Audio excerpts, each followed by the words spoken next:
Of our LMU series season 2 here at Spa-Francorchamps with a multi-class of GT and hypercars all around the Ardennes Forest. Should be very interesting to watch as we close out the end of the season. I'm Cameron Thistlethwaite. I'm joined by David Marsh, and also we've got Benjamin Hignett on the cameras. David, how are you doing? Oh, look, mate, a little bit depressed seeing as my computer's given up for the, I don't know, nearly the end of the season for this, and I want to be out there, but I'll do the next best thing and let's talk about it. Yep. Yeah, makes two of us both on the bench due to hardware failure, and yeah, pretty anxious to be out there, especially as I did the test day the other week as well. Just being out there, it was quite a lot of fun to be in a hypercar around this track. Obviously, we're quite familiar with what GTs are like around Spa, many years of ACC, but we'll be going into qualifying very shortly, I imagine.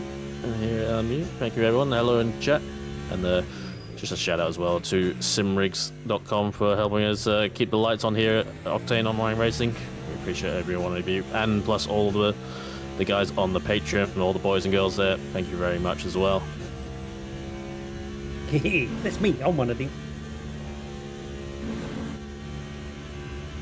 Yeah, it should be very interesting to see. A nice HUD there. Thank you very much, Benjamin.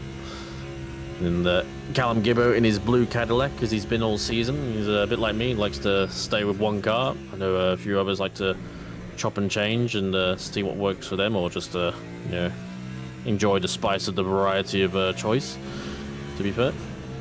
So I'm going along into Russell's hairpin in the Cadillac. It's interesting to see how he gets along. I think he's doing very well in the championship, I have to say. Just behind Hani Corey, I imagine, who's leading along.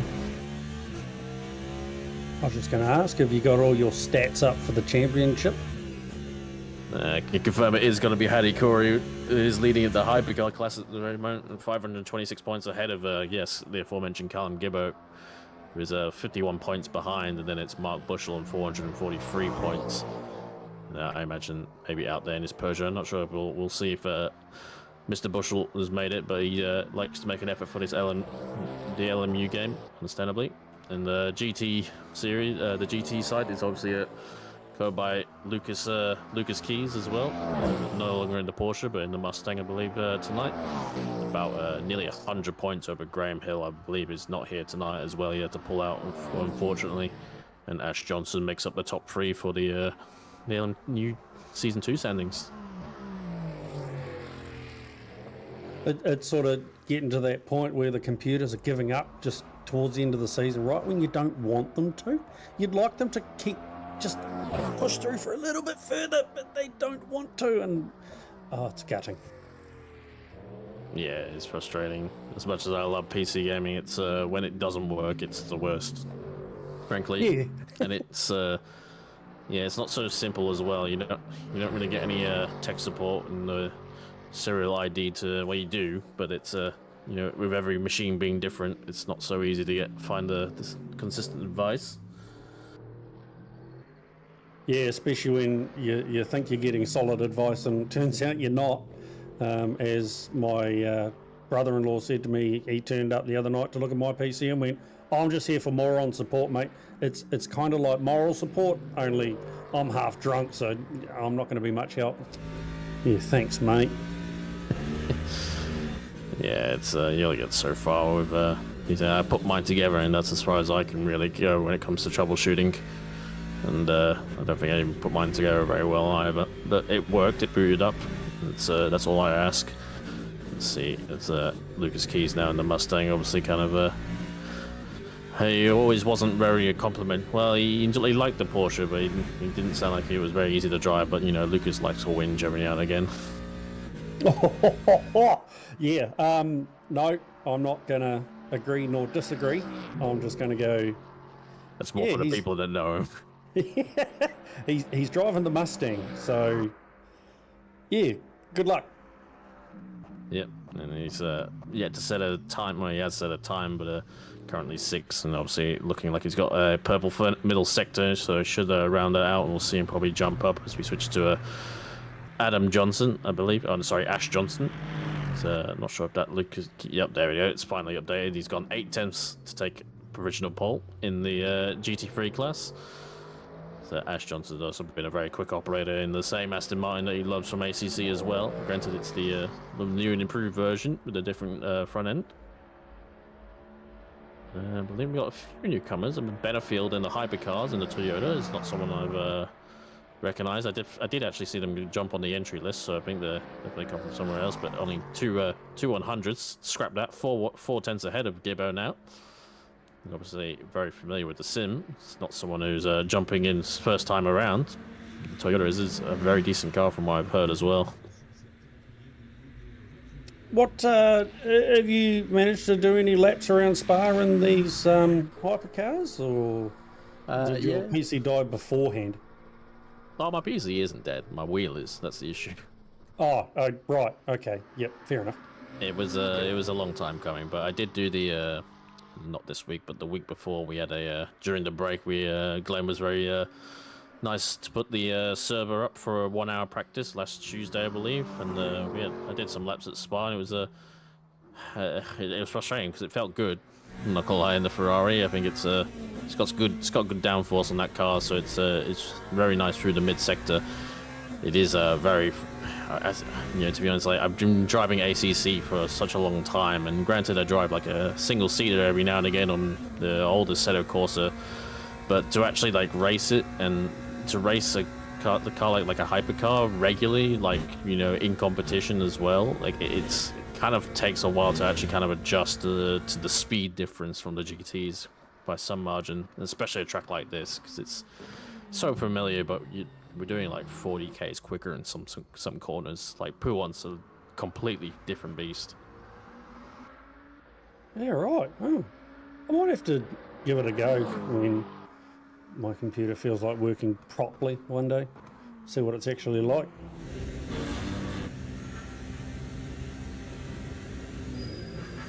Yeah, and before I mentioned as well, if anyone's new to watching this as well, qualifying is standalone, so none of the drivers are impeded by anyone else. They're all in their own zones essentially, so there is no worries about traffic. It's just you and the track and nothing else to hide behind.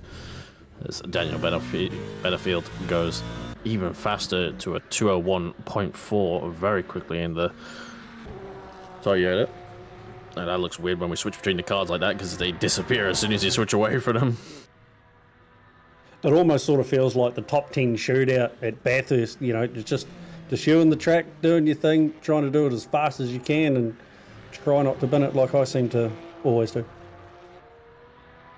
Absolutely, yeah. And I'm not too familiar, like Chris Beck and Steve Lewis is in chat, like talking about the different tyre compounds. It's very much a case here.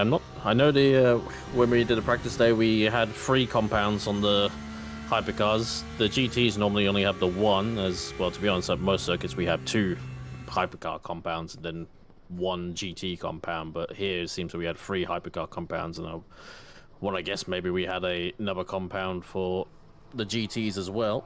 I believe softer or harder, who knows, frankly. Either way, they're probably going to have yellow markings on the tires, which denotes the mediums class. Soft is a kind of a white marking, although it's quite hard to see from here. As you can see, kind of somewhat the yellow markings on Damiano Fercolini. So I think they're going to have the medium as the softest for the GTs.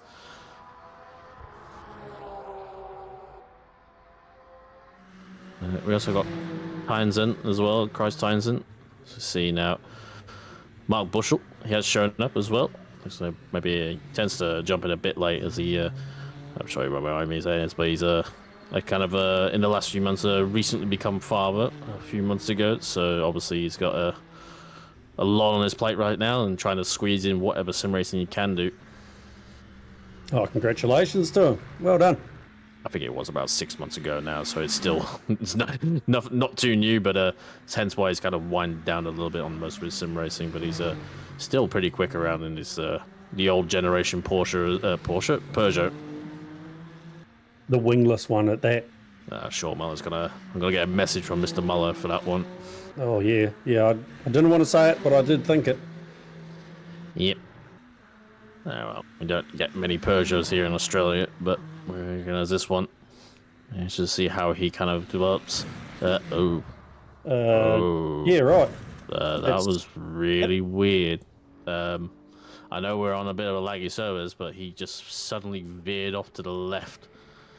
And so Christ stands, it's got flashing. I don't know if he's got his flash button permanently fixed down right now, but his headlights are on the blink, literally. Good shout. I like to think I planned that one, but I didn't. Hey, I would have run with it and been like, I've been waiting to use that. Yeah. Who knows? People will quickly point out it is an early access game whenever we mention the servers, but hopefully we can see some improvements shortly. He is half a second up in the middle sector. I like we get the sectors intervals on the go. Like I know this it's not ACC, but there's a few nuggets here and there which I think this game does better. Well, probably more so because it's being more actively developed, which obviously ACC is not. I know you and Nick were very impressed with the sort of the grid walk down that we had last at Sebring. You guys were very impressed with that. Yeah. I'm glad you went that route and not just the other random little things we were finding, like, the HUD that comes up and, the little bits and pieces that our simple little minds were intrigued in and impressed with. I mean, it is it's a lot of it is based on the existing graphics from the World Endurance Championship, the real life series. So that's why a lot of it takes credence from, along with this as well, which is not too. It does look good, especially not when it's overlaid. There we go. Yeah, but it is pretty cool to have these as well. This is exactly how it comes up on the real life broadcast. I really got to get more amongst it, eh? I only watch. Well, I haven't. Whee! Does he keep it? That's nice car control. That was actually impressive. Well done for holding on to that. I haven't watched too much of the World Endurance, but I do recall seeing like the timing table and all of that sort of jazz. I haven't seen the in-car, so I might have to sort of do some more research into it and a bit more watching. I mean, in the a day and age where we all struggle for like free time here and there, it's not easy to follow, and especially when we're not on the other side of the globe, and generally it's in the middle of the night when these races go on, so it's very understandable for the most part. But I have to say, anyone who is interested in the world, I think pretty much once the races are live, a few weeks afterwards, they're all uploaded for the whole replays. The whole races are uploaded onto the YouTube channel, so you get the whole race on there. Usually about a week or so after the race is done, and it's pretty cool. Pretty cool how much they do on YouTube. I will say, as World Endurance Championship. It looks like Christ turns out. I think he might have been validated as he went too wide, coming out of Stavelo 2, and I think hence why he's pulled over and called his session and quits. So he did actually go ahead of Lucas Keys by 3/10. We're on board with now 1/10 up in the middle sector, first sector, I should say. Doing at 2:19, so not quite the same times as ACC. ACC is I don't want to say it's quick. I think ACC has kind of proved it has been a little bit like the times that aliens get are generally quicker than what the real life performance can be done. That was up until recently when Spa got resurfaced and they got basically fresh tarmac, so the 213s actually became possible in real life in GT. But these the World Endurance cars, like they lack a little bit of power and look a little bit of less downforce. So they're not the complete same cars between the series. They do differ a little bit, so they generally produce a slightly slower lap time, as Lucas is already swishing out there. I think he knows that in frustration, he lost the lap as he gone 7/10 down in the mid-sector as Callum Gibber now, as he comes through to Blanchimont.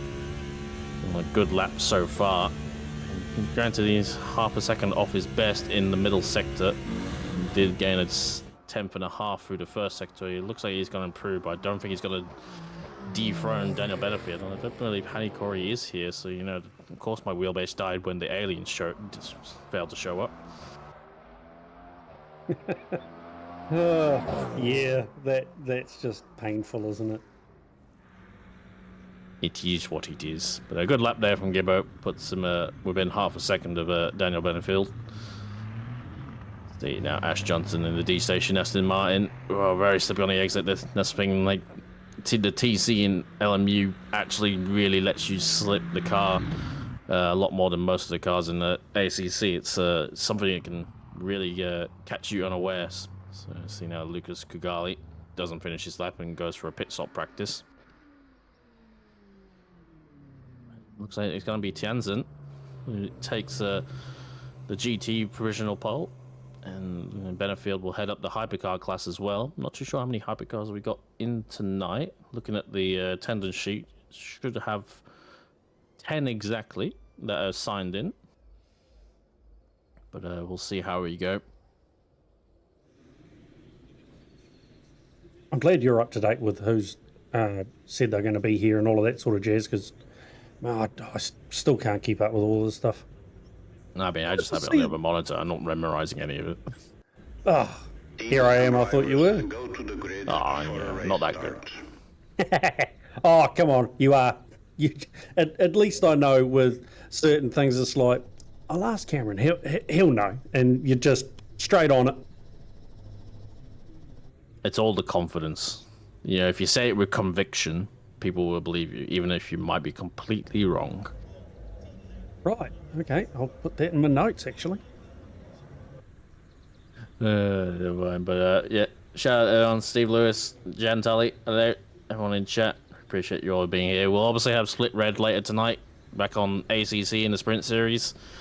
We'll see how the boys and girls get along in back at Valencia. Granted, you know, I have to say this is the best track that we've had this week, this Spa track, as opposed to Valencia. Is that all we have? Do we only have? I think we only have maybe 4 or 5 hypercars by the looks of things. We'll get the grid rundown. Yeah. Benefield from Gibbo in the Cadillac behind the Toyota, and then Peter Papiano, followed by Andrew McFarlane in the Isotta. I believe Xavier Eaton and Mark Bush will make up around the 3rd row. I believe that's going to be it for the hypercars.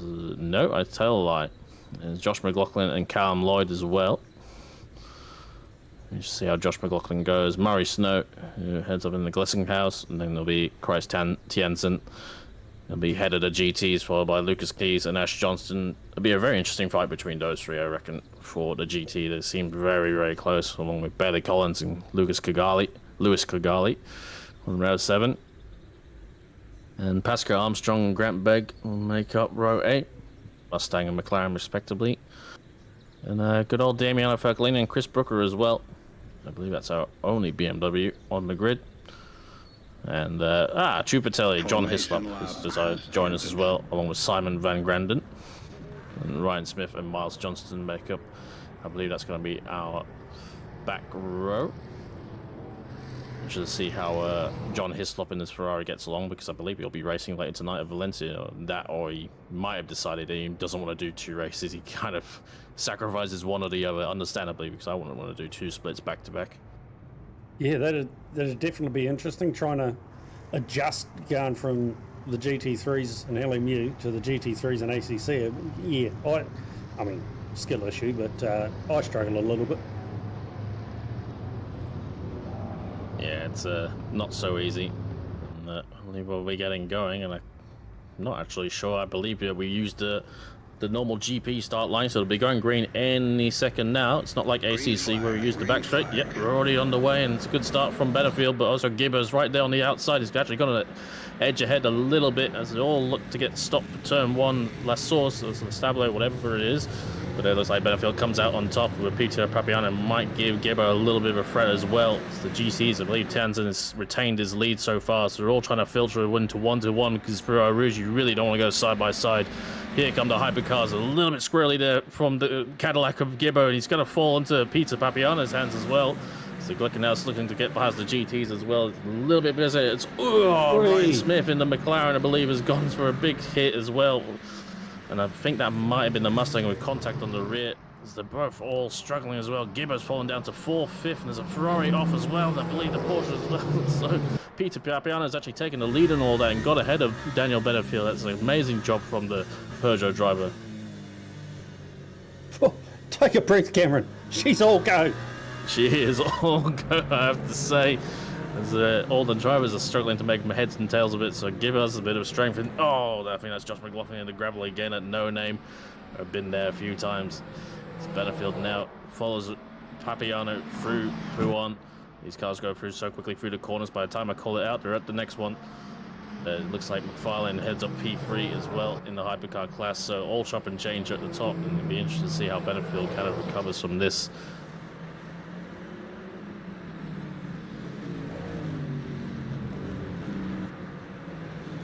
Seeing Lucas Keys on the back of Tianzin.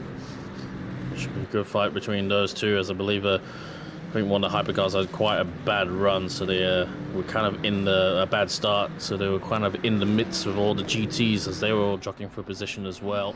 Not an easy thing to get done. Benefield has a look to the inside, maybe just to unsettle the Peugeot Papiano, and he does make him go a little bit deep, whether that was him just getting the braking wrong or looking in the mirrors. And he still retains the lead so far. I'm going to have the inside line. He's giving a lot of space on the outside to Benefield. I'm going to try and get a chop and a crisscross underneath. Benefield does get a good run, but I'm not sure if he's going to be able to pull alongside. The Peugeot is very quick. With the no wing on it, it really accelerates quickly and has good top end, so it's going to struggle to outdrag Peter. And I dare say that's probably how he got the lead through this Kemmel straight on the lap 1.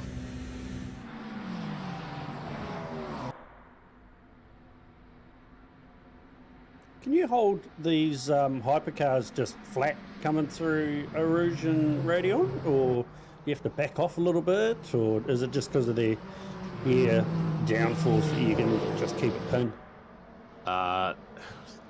When I did the practice day last week, I wasn't able to. Granted, I was always running with fuel in the car. Maybe in the like qualifying fuel circumstances, you might be able to, but I never really felt comfortable in the Ferrari, whether it's set up, who knows. But to be honest, they've got downforce, but the problem is they carry so much speed and acceleration down into Eau Rouge already. So this was I believe Benefield. He has a bit of a bad run, and so does the Cadillac as well. I think they kind of were struggling with the cold tires, and the Peugeot just comes through. It's both of them having a bad from Eau Rouge, which kills their run down Kemmel, and the Peugeot of Peter just goes around the outside, powers down the straights, and he pretty much has a commanding lead into the corner, which enables him to take the lead very easily. It's the Ferrari Callum Lloyd there goes wide as he tries to navigate around the Toyota. I'm not sure, I believe that's Xavier Eaton in that car, and Callum Lloyd as well behind. And the Porsche of Josh McLaughlin, and that's Mark Bushell there in the other Peugeot. A kin teammate to Mr. Papiano, just trying to get along, and there was a touch actually between Callum Lloyd and the Joshua McLaughlin Ferrari. Porsche, and oh my dear, it's the Mustang, the GT cars have to navigate a stationary Mustang. It looks like Benefield has managed to get past Peter Papiano as a run down to turn 1. So maybe a bit of a bad run from Peter through the chicane. It's all go and go. Daniels definitely looks like he's got the pace.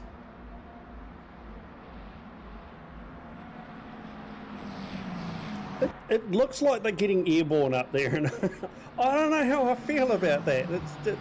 Every time I see the front of the car, I'm like, oh no, they're all right.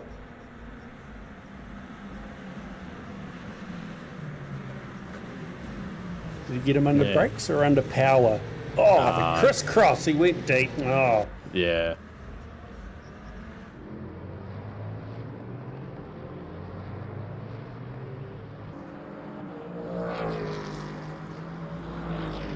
I've got to admit, when I tried a lap in the Mustang, I wasn't overly impressed with it, just with how big and bulky and all of that sort of jazz is. So I thought, I'll give the Macca a go.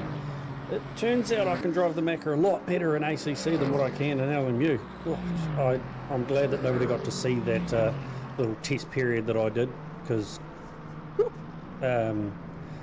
not too cool. And that's a good shout actually, Annie.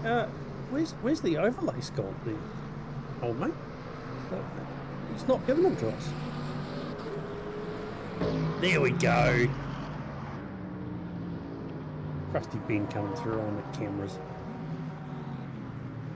Yeah, just a shout out as well. I believe I was just looking at the YouTube chat from with Jan and Steve Lewis, but I believe we're actually streaming on the different YouTube live chat. So you might want to head back to the Octane main page, as I found we actually I think we're streaming on the Wednesday split channel. I'm not sure what's happening, but go back and find the live channel on the homepage. I believe I found the correct one with Annie, Graham Hill, Ali, Diebols, Craig Dale, everyone. We're all here. I was worried because Steve Lewis was saying there was no visuals or commentators, but I think it's because we had a bit of a hiccup. But we're here, we're live, don't worry. You hear us yapping. Get replay now. It's a McLaren. I want to say it's R. Smith. And, oh, the Mustang at the very back. I'm not sure which one, who that was. But just clips the back of the McLaren and sends him for a couple of 360s. And thankfully, I'm able to get going. Hopefully, damage is minimal for the McLaren driver. Might have been Van Gradon, or actually, no, it's Pascal Armstrong. And it looks like we've lost Johnston as well. I'm not sure which Johnston that is. Miles Johnston actually would be the sort of the black Mustang that we saw on the starting grid. Looks like he has DNF'd and not continued on. See Gibbo trying to chase down McFarland in the Isotta.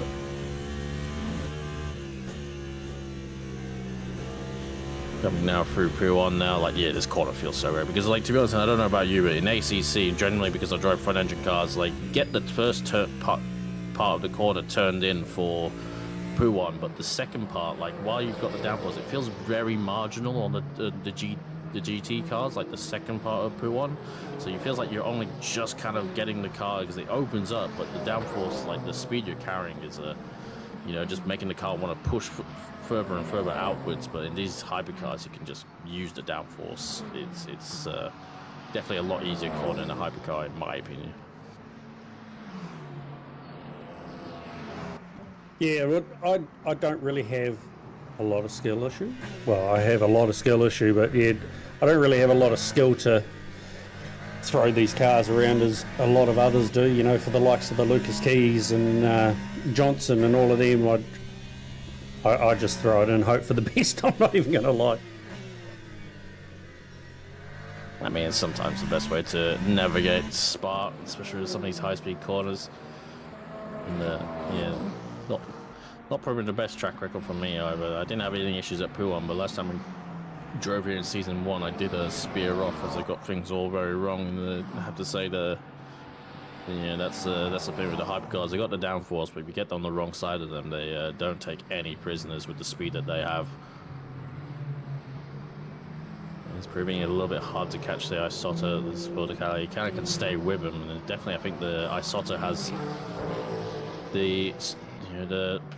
so it's very squirrely on the exit. I mentioned to catch things all over, but the Isotta is very quick down the straights due to its kind of general lack of downforce. It's a little bit of an undeveloped car, and it's obviously no longer competing anymore in the real life series due to the lack of funds.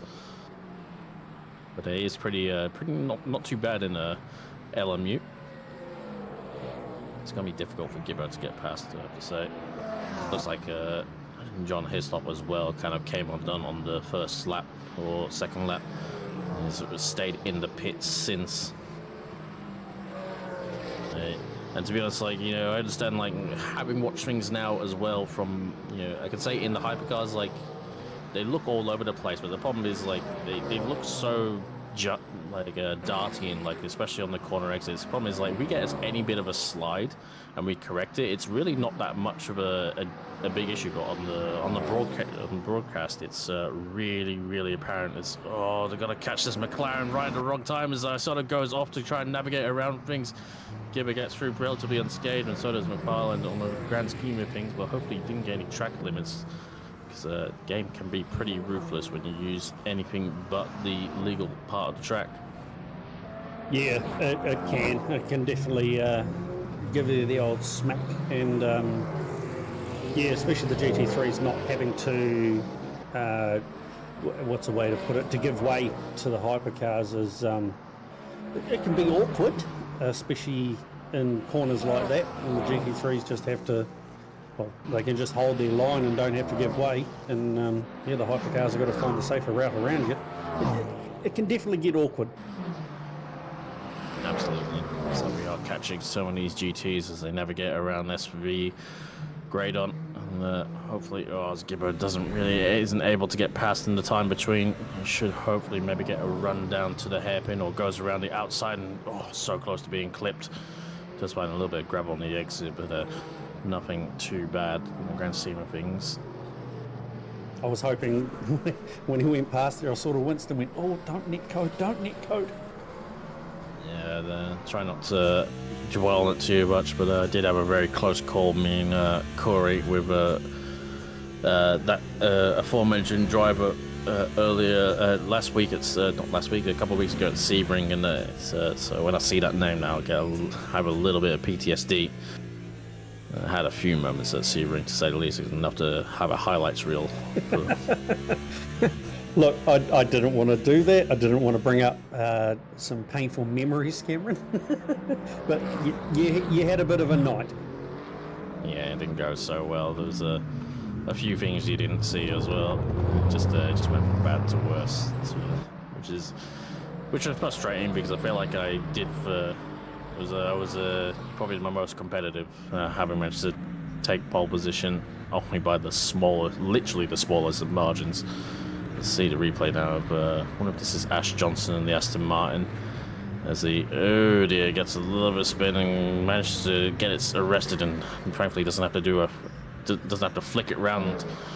But does unfortunately lose a position, but thankfully no damage and not a lot of time lost in the grand scheme of things. It could have been so much worse. I mean, still 47 minutes to go, and pretty sure there'll be a pit stop for everybody for the energy, not the go-go juice, the energy. Still make up that position. Still got time. Yeah, put your head back down, start grinding. Yeah, it is a long race indeed. We've got the pit stop as well, so everyone will probably be having to put, obviously mainly for virtual, there's the virtual energy, which it is, but for these GTs it pretty much is just a, it's just a separate meter which stops cars from having an advantage. Cars that had like maybe say a big fuel tank, or they can save a lot of fuel, it just stops cars from being able to massively extend their stints. It keeps everyone kind of on the same, relatively same window and sheet. You can do things to kind of extend things a little bit, but I think everyone will be taking a little bit of fuel as well on the stop as well. And obviously, the aforementioned virtual energy needs to be topped back up.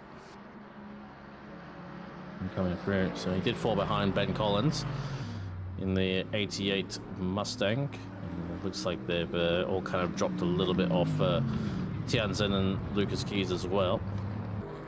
Looks like Xavier Eaton has retired, and that hypercar now falls through behind the GTs, obviously, and will continue to fall down all the way to the bottom.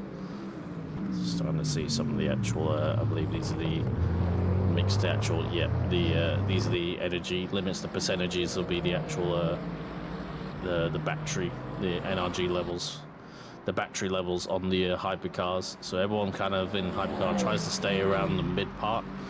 That way, this thing with the hypercars, you kind of want the battery in a sort of half charge state, because if it's too full, you don't get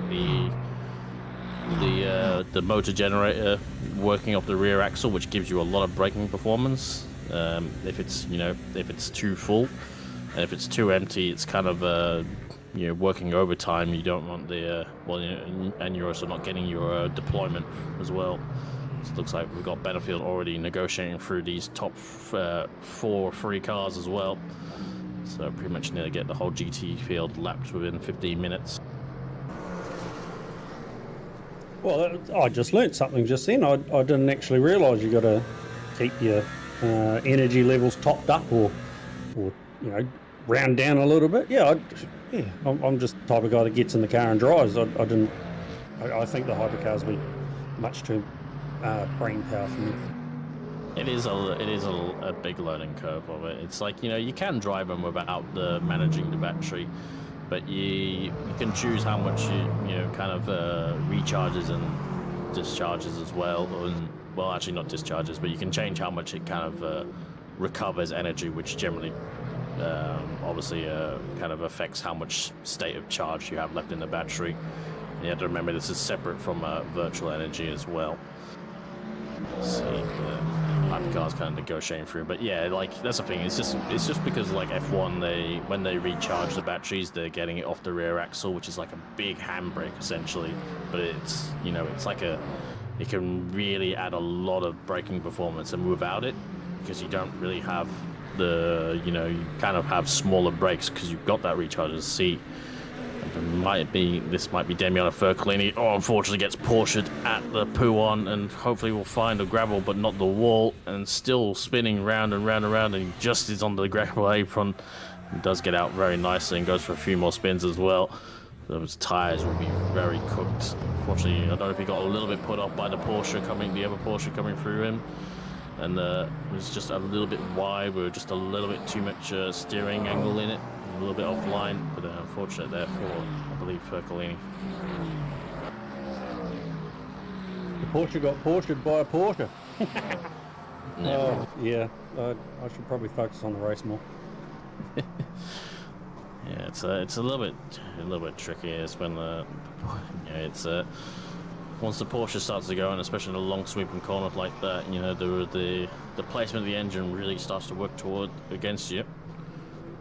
McFarlane's got to negotiate through Lucas Keys, and unfortunately he's just got to wait right now because he can't really get past, not without someone coming a cropper quite a bit, and it's allowed Gibbo to catch up quite a bit, so they're both going to get through before Pouon. So kind of has to take a bit of a shallow line, so he'll lose out a little bit through here. And they also got the BMW Tianzhen, the GT leader, to go through. Not sure if Gibber's going to be able to get through in time. Tianzhen, leaves the space but close the door. There is a touch as well. I think that was a little bit, might have been a bit, late, but who knows? I'm not going to call that one too much more. We've got the Toyota here going very, oh dear. I don't think that's been our leader. That's not Benefield. I think he was running the number 8, but number 7, who was it? I forget now, but anyway, I think that was that was Xavier Eaton that we saw DNF'd a while ago, and that was probably what happened. Thank you to Ben as well as for providing these replays. Yeah, that was a bit weird one for Eaton, wasn't it? It was looked like he kind of just had a hardware failure. It looked like he didn't brake at all for the corner and didn't steer. And then went under the tyre barrier into the hill there, and then came back out. Yeah, awesome. Yep. Although I did have that at Le Mans last season, and the curb and I had a bit of a meeting, and then the wall and I had an intimate meeting, and yeah, I thought, ACC things, I'll just return to garage, and I couldn't do it. I had to DNF, and I was gutted because I was grinding that track something chronic. Yeah, there's no return to garage, which generally spells end of your race anyway in ACC, but it's a proper stamp, proper nail in the coffin here, as you can't rejoin the race if you return to garage. It is a lot more of a damage is a lot more, like say, realistically simulated. I think that's obviously like a bit of a gameplay choice at ACC. I think they could be a little bit more ruthless as they had with damage, and how much you take and how much you can repair and stuff like that. But I think it's a different choice in the Sims, for better or worse, to say the least. Yeah, but it's something we've all grown accustomed to, and then somebody just sort of throws a curveball at us, and yeah, like I said, I thought, I'll just be able to return to garage, and no, you're not allowed. So now I've learnt to be a little bit more cautious on the opening lap or the second lap, so I don't end up in the wall. Yeah, it's pretty tricky. I found, I'm not too sure if the GTs really reflect this, but the hypercars, like, it's weird though, because the indicator will show damage, but it doesn't feel like it affects the car's performance in any way unless it's actually steering damage or alignment damage, like the wheels are actually bent.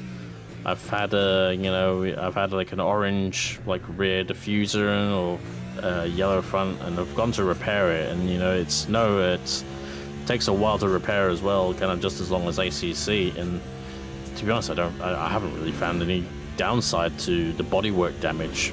To be honest, unless I know like the GTs, their rear wings can fall off if you have a heavy rear collision. That seems to actually have an effect.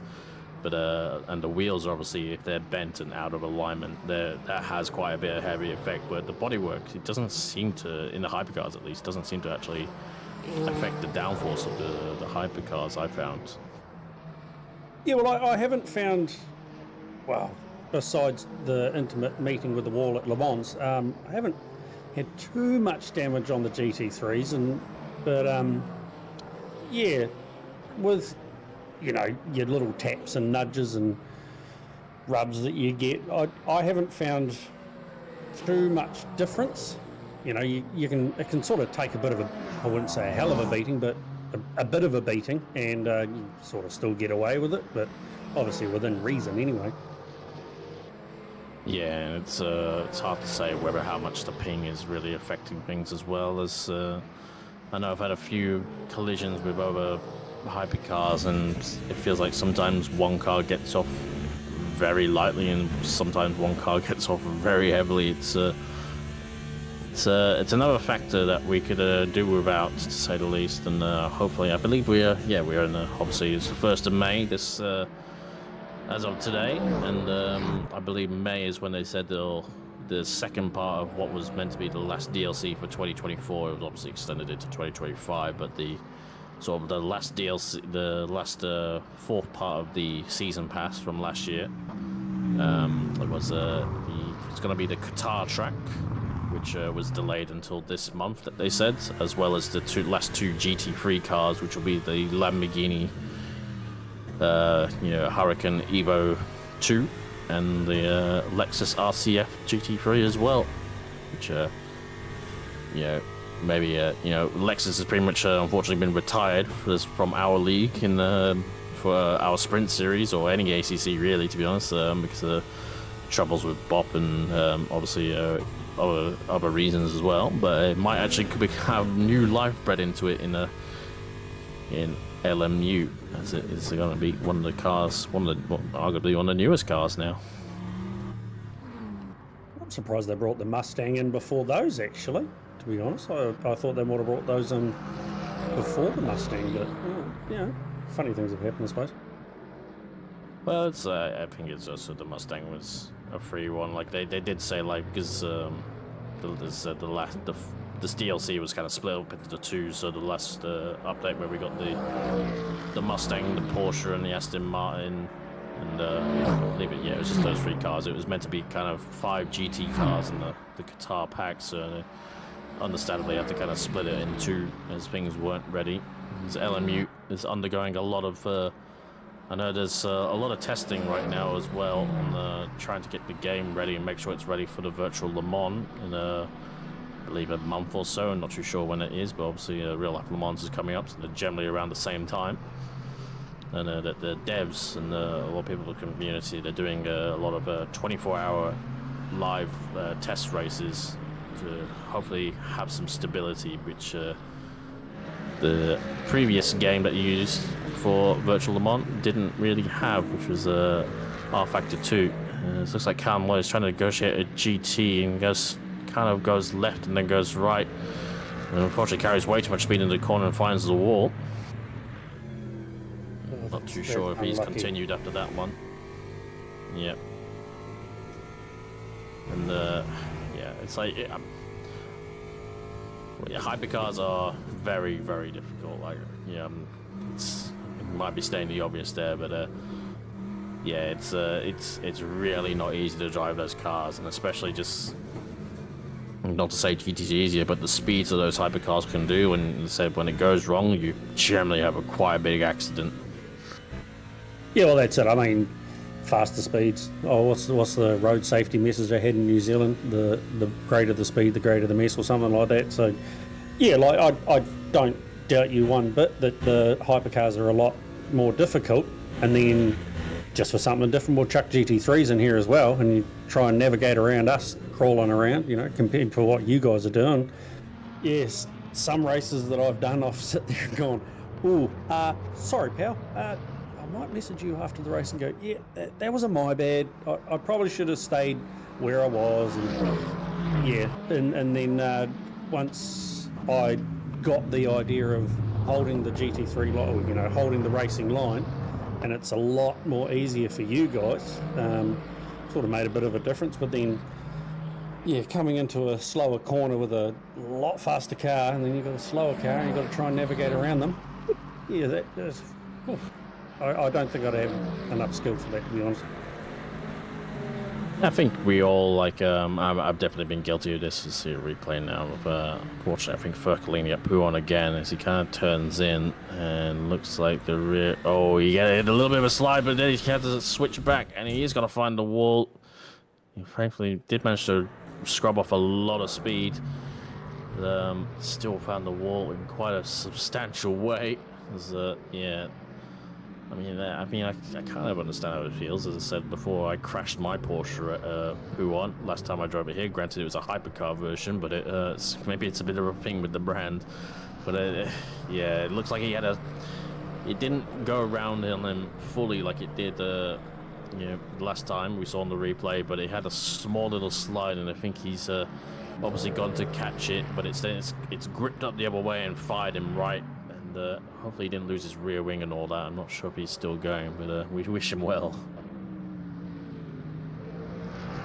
Yeah, that sort of gave me PTSD from my first sort of sprint season where we ran Spa, and you know I had the same thing, and I was gutted because I was putting in a good lap, or what I thought was a good lap.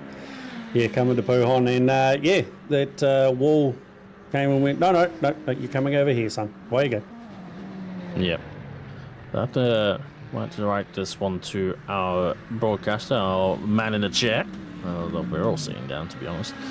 Have to say, unless we've got standing desk. But Mr. Hignett, I wonder if we might be able to find out what's happened to Mr. McFarlane. Is he in the Isotta? Is he? I know he likes to pit a bit earlier than others. We'll have a bit of investigation. But I think he might have done an early pit stop because he was ahead of Gibbo, but Gibbo's now been unleashed and he's in P3. And I'm kind of just going off my yeah, there he is. He's still on track, so thank you very much to Ben. You can see there he's done one pit stop on the marker, the one. That's very nice. And I do like you get these a little bit more info. It's a little bit clunky, it's a little bit hard to find sometimes, but there is like there's more information that we get with LMU over ACC. But yeah, McFarlane having done his first stop, I know he because sometimes the idea is that a little bit like going in ACC, you kind of run the fuel until it's empty. That way you get the car nice and light, and then you refuel it towards the end. Because all these hypercars will have to stop. They can't do an hour. It's far too much. They can, I think it's very marginal if you can save it, but you lose so much time just trying to drive the car to save it. It's not worth doing. But yes, McFarlane in previous races I've seen, he likes to box earlier than he doesn't like to go to the end and then fuel up. He likes to get it done earlier on, because obviously you have to burn off at least some to actually refill to get to the end, because you obviously can't box on the first lap because of the capacity. But Gibbo has been unleashed. See how he goes in the Cadillac. He's doing very well this season. Multiple wins to his name, I believe.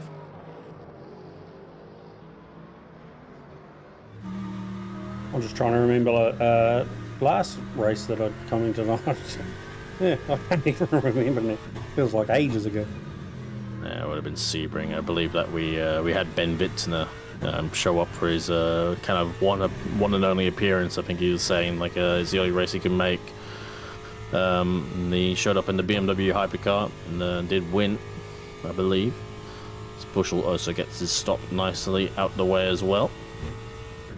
A couple more hypercars being to be honest, I will say I've only really been in the hypercars. I've never actually been a GT in these mixed races, so it would be very interesting to see. I think we've all got to kind of experience it for ourselves before we get too critical. Because I think at the moment we get very carried away, and I've been very guilty of this at times.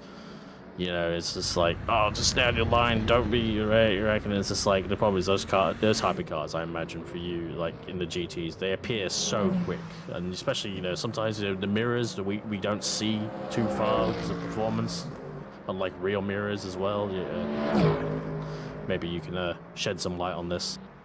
Yeah, you're right. I'm not going to lie to say that the hypercars come up on you quick. Yeah, that's a bit of an understatement. I'm going to quote my sidekick in the Sebring comms box. When he actually sat there and went, meow, meow, meow, it's honestly what it felt like. I think it was Bahrain on the front straight, and I had about 3 or 4 hypercars past me, and that's honestly what it felt like. And I'm like, oh, you guys are hauling. And I'm sitting here doing 200 odd clicks down the front straight. You guys are just pulling out and passing me like there's no tomorrow.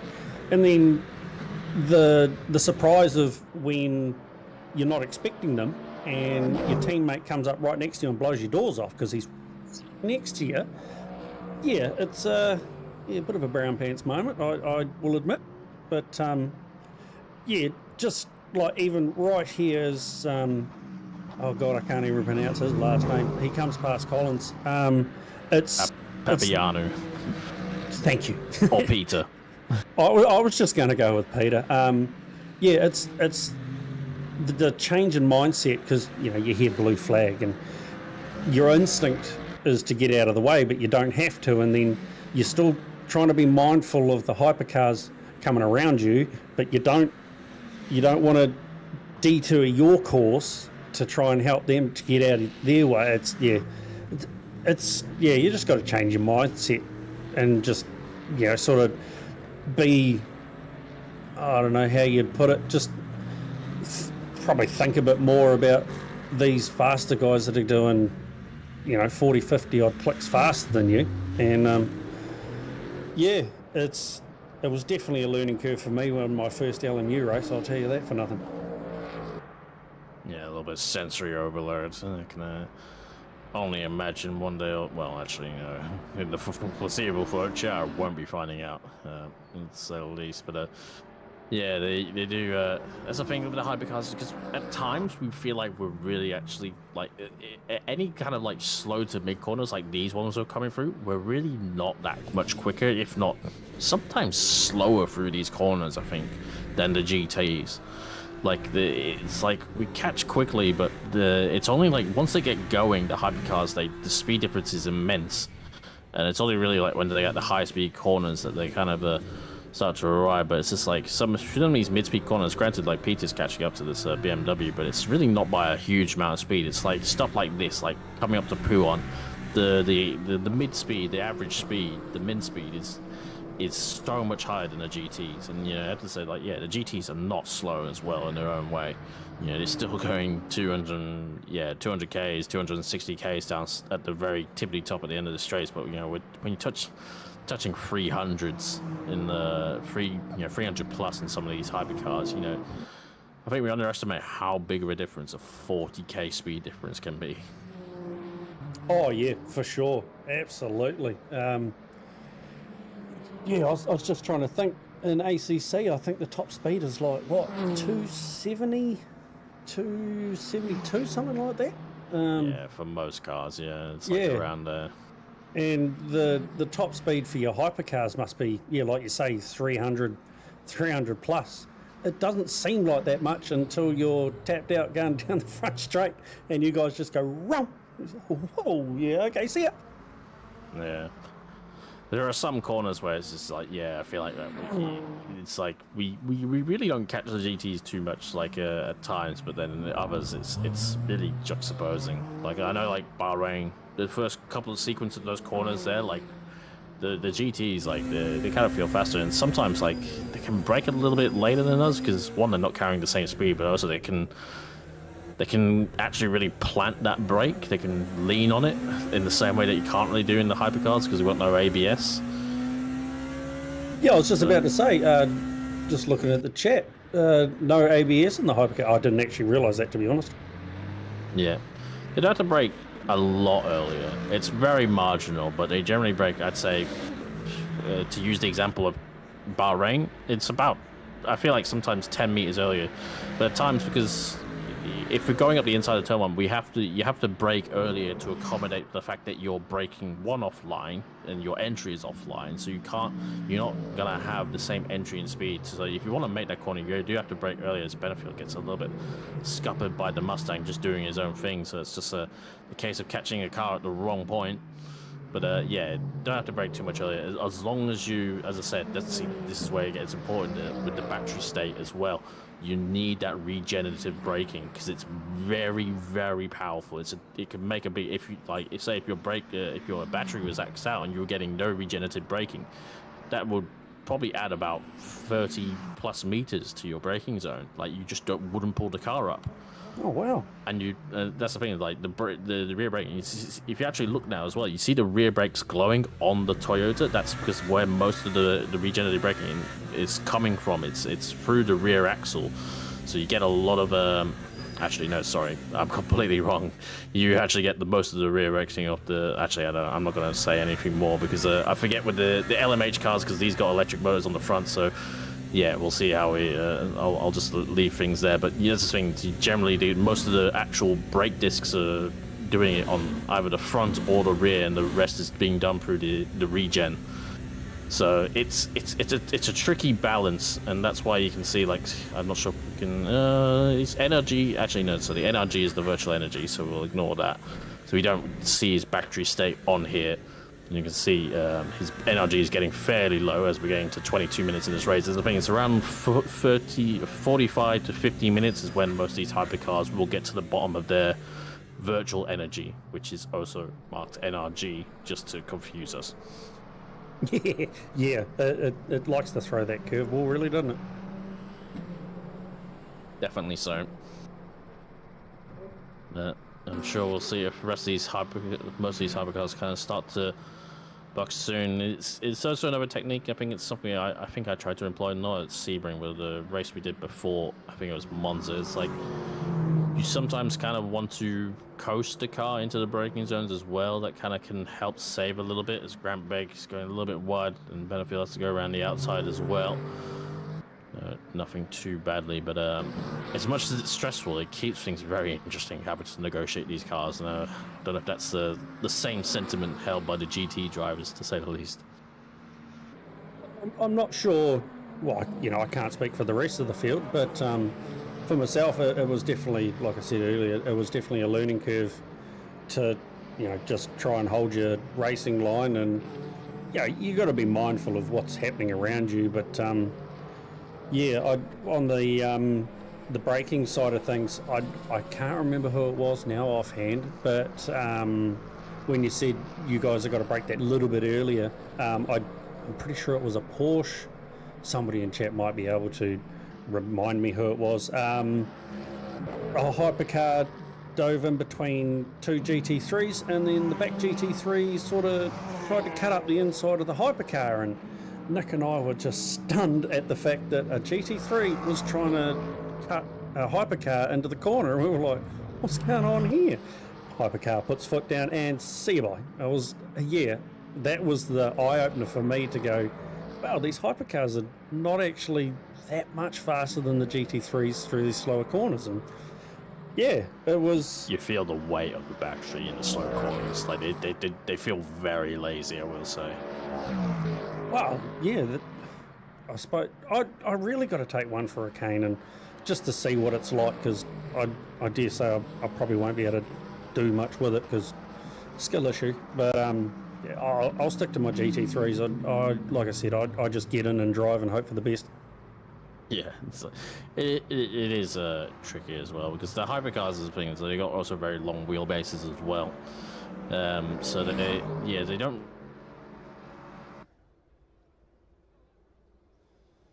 Rotate. I find like I was really struggling when I was practicing it. Was one of the Mustangs. I think that was Collins as he comes back in. But yes, he took play in. I think that might have been a little bit of a a blip, and thankfully he had no one around to scare him, just to scare us. But that's okay. We're nice and safe behind the monitor. But thankfully. Still get scared behind the monitor sometimes. Yeah, I was just thinking that. I have had a car disappear on me, and I was like, oh, where's it gone? Oh, there it is. Hey, welcome back. Indeed. So you can see, I think most of the hypercars would have run the medium compound tire, the yellow markings. You kind of just see it there. It's a little bit tricky because obviously the Michelin logo has got some yellow in it as well. But it is a medium compound. There we go. Yep. So for the hypercars, I don't know why the GT cars just show up as black dots either, but Murray Snow is on some softs. That's what the white denotion is. It's a little bit weird on that one as well, but yeah, the medium tire. To be honest, the medium tires, it's a good tire. Like these Michelin's, they really hold up very well, and it is a thing where in ACC, like obviously it's different compounds, completely different series as well, but it's more of a sprint tire with a drop off, whereas it feels like at least in the hypercars, these Michelin's, like you can actually you would double stint them if you had the race long enough. Like obviously 1 hour, don't need to.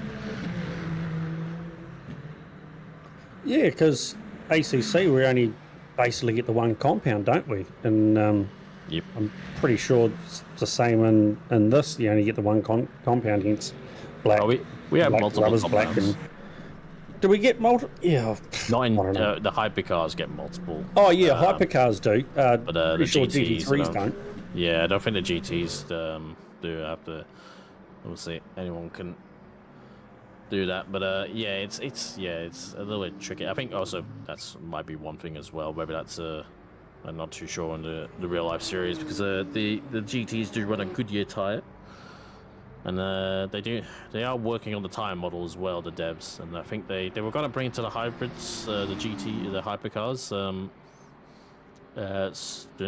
but they're still kind of refining it on the GTs right now for the tire model.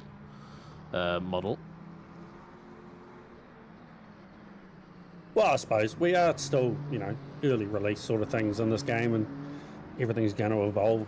It just takes time, Yes. Hopefully we can get some servers. As I said, I'm going to keep bringing it up until they do, but we would like some servers. Thank you. Just put that plug in there. Australian servers. Yeah. Maybe if you don't have a renter server system, you wouldn't have this problem. Wow, coming in with the big calls. Well, some things have to be called out at times.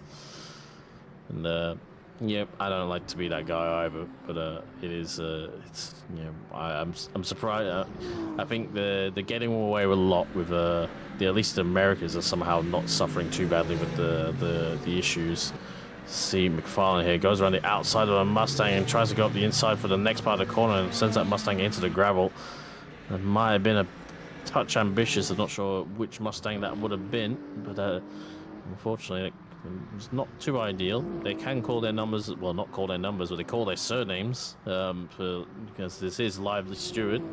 Granted, there's a bit more leeway than in ACC, because the minimum we can throw at a driver is a drive-through, which is quite a thing, to say the least. So, not to say that you can get away with stuff, but you have to have done something. You have to have been pretty naughty to get a penalty thrown at you. Yeah, and thankfully it's not the ACC drive-through that we're all used to at Spa that can take what seems like forever. It's it's not that long, but still, a DT's a DT, isn't it?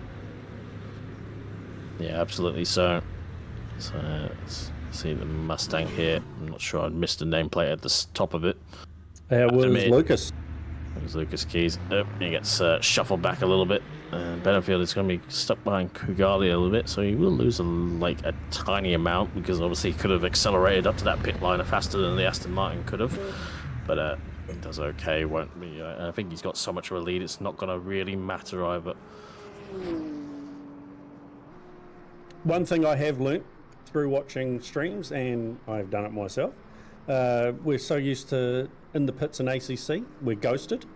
LMU, so much. I have rear-ended a car in the pits just through force of habit. And yeah, I had to apologise because I really didn't realise that it was going to cause an incident in the pits. So yeah, anybody out there who's wanting to play, just put that in the back of your mind when you're coming into the pits. Yeah. Not even just the pits, the formation lap as well is for Yes. collisions. It is caught a few people out. It hasn't caught me out. And well, I won't have an opportunity to put that right for a while anyway. But I know a few people, and not even people in our series, but people in general, like on other sim from around the world playing this game, have been caught out. I'm not sure if people know, or some people just are still a bit careless in, let's say, public lobbies when they do their pits. It's just seen quite a few interesting LMU clips of people just minding their own business doing their pits, and next thing you know, there's a GT just thrown at them because someone just pulled out in front of someone else and didn't give a toss. Sorry to change subject. Am I seeing Lucas Keys with a DNF? I wonder Yes, what the you go are. there is. That's unusual.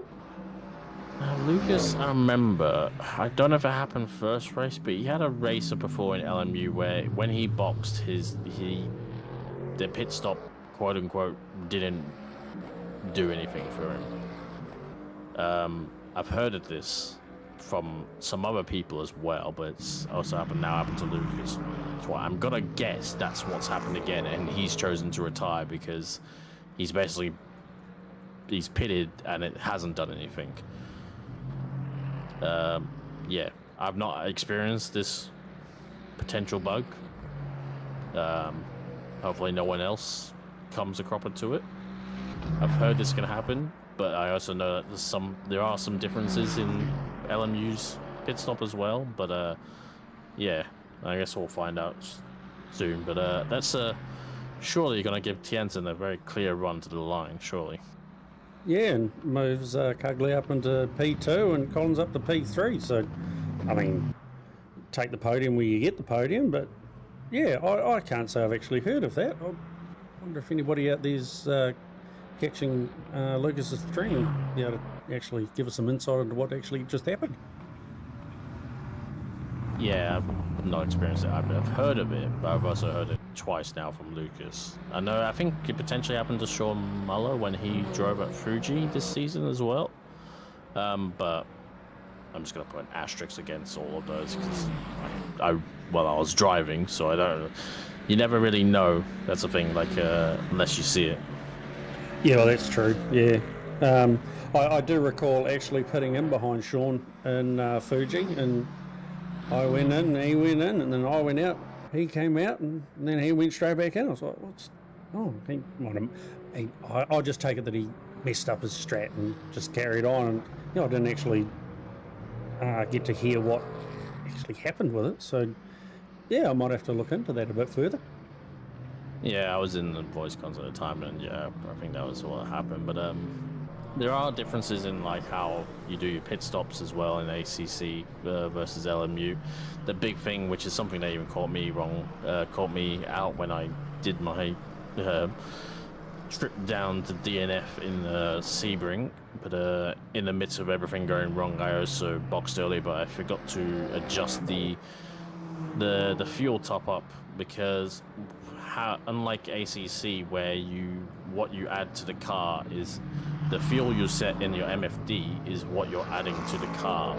In LMU, what you set in the MFD is what you want the car to leave the pits with. So if you try to, for example, I had mine set to 40% virtual energy on exit, because I was planning to run my virtual energy to 0, as you do. I was planning to run as long as I can, and as soon as I was going to run out of virtual energy, I was going to box and take the 40% that I needed to get to the end. So I only had 40% set. Problem is, when I had my several incidents, I decided to come in and I was like, okay, I've burnt enough virtual energy that I can now top up and get to the end. Problem is, I forgot to set it all the way up to 100%, which is what I wanted, the 40% plus what I had existing. but I didn't set the MFD, so it basically said like because it can't take stuff out of the car, so it was trying to filter 40% when it actually had 60% in it existing. So yeah, it's very easily something you can lose your mind in. It's a quite annoying, quite crucial difference between the two games. Yeah, I'm gonna have to take more notice of that actually. Yeah, I've tried to boil it down to you set it to whatever you want to leave the pits with. right.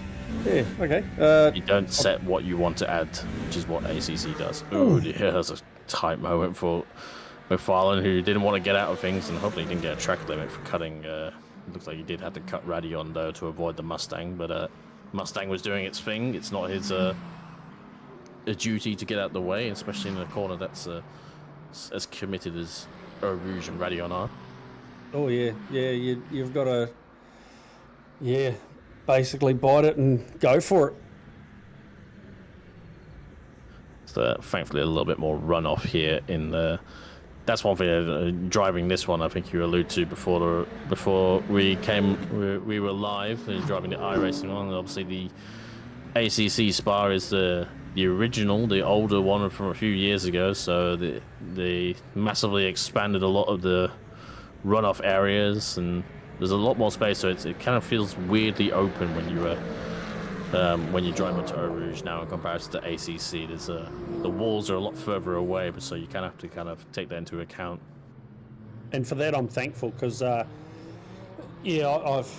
had an incident or 5 in Radion. I remember. I think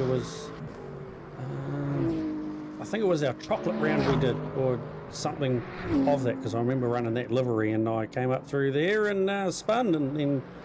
Got caught on stream spinning like a whatever those spinning tops are called, and then met the wall. So I'm thankful that the walls are further away, to be honest, in this.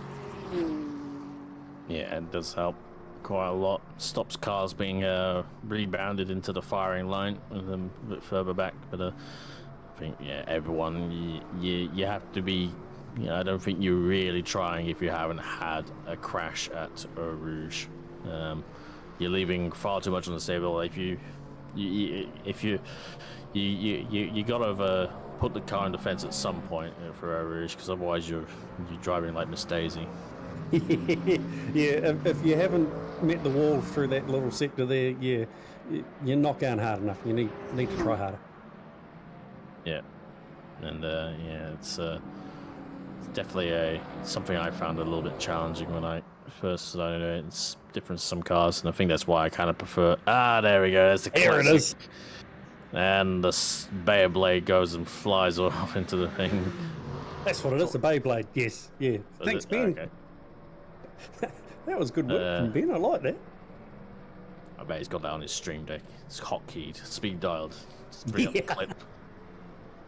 Gibbert, that smart drive from Gibbert. He waited because he couldn't really get there in time, and otherwise you're just going to cost both of yourselves time. Otherwise, that's where it requires a lot of forth-thinking and maturity as well in the hypercars. Just because you can send it doesn't mean you should.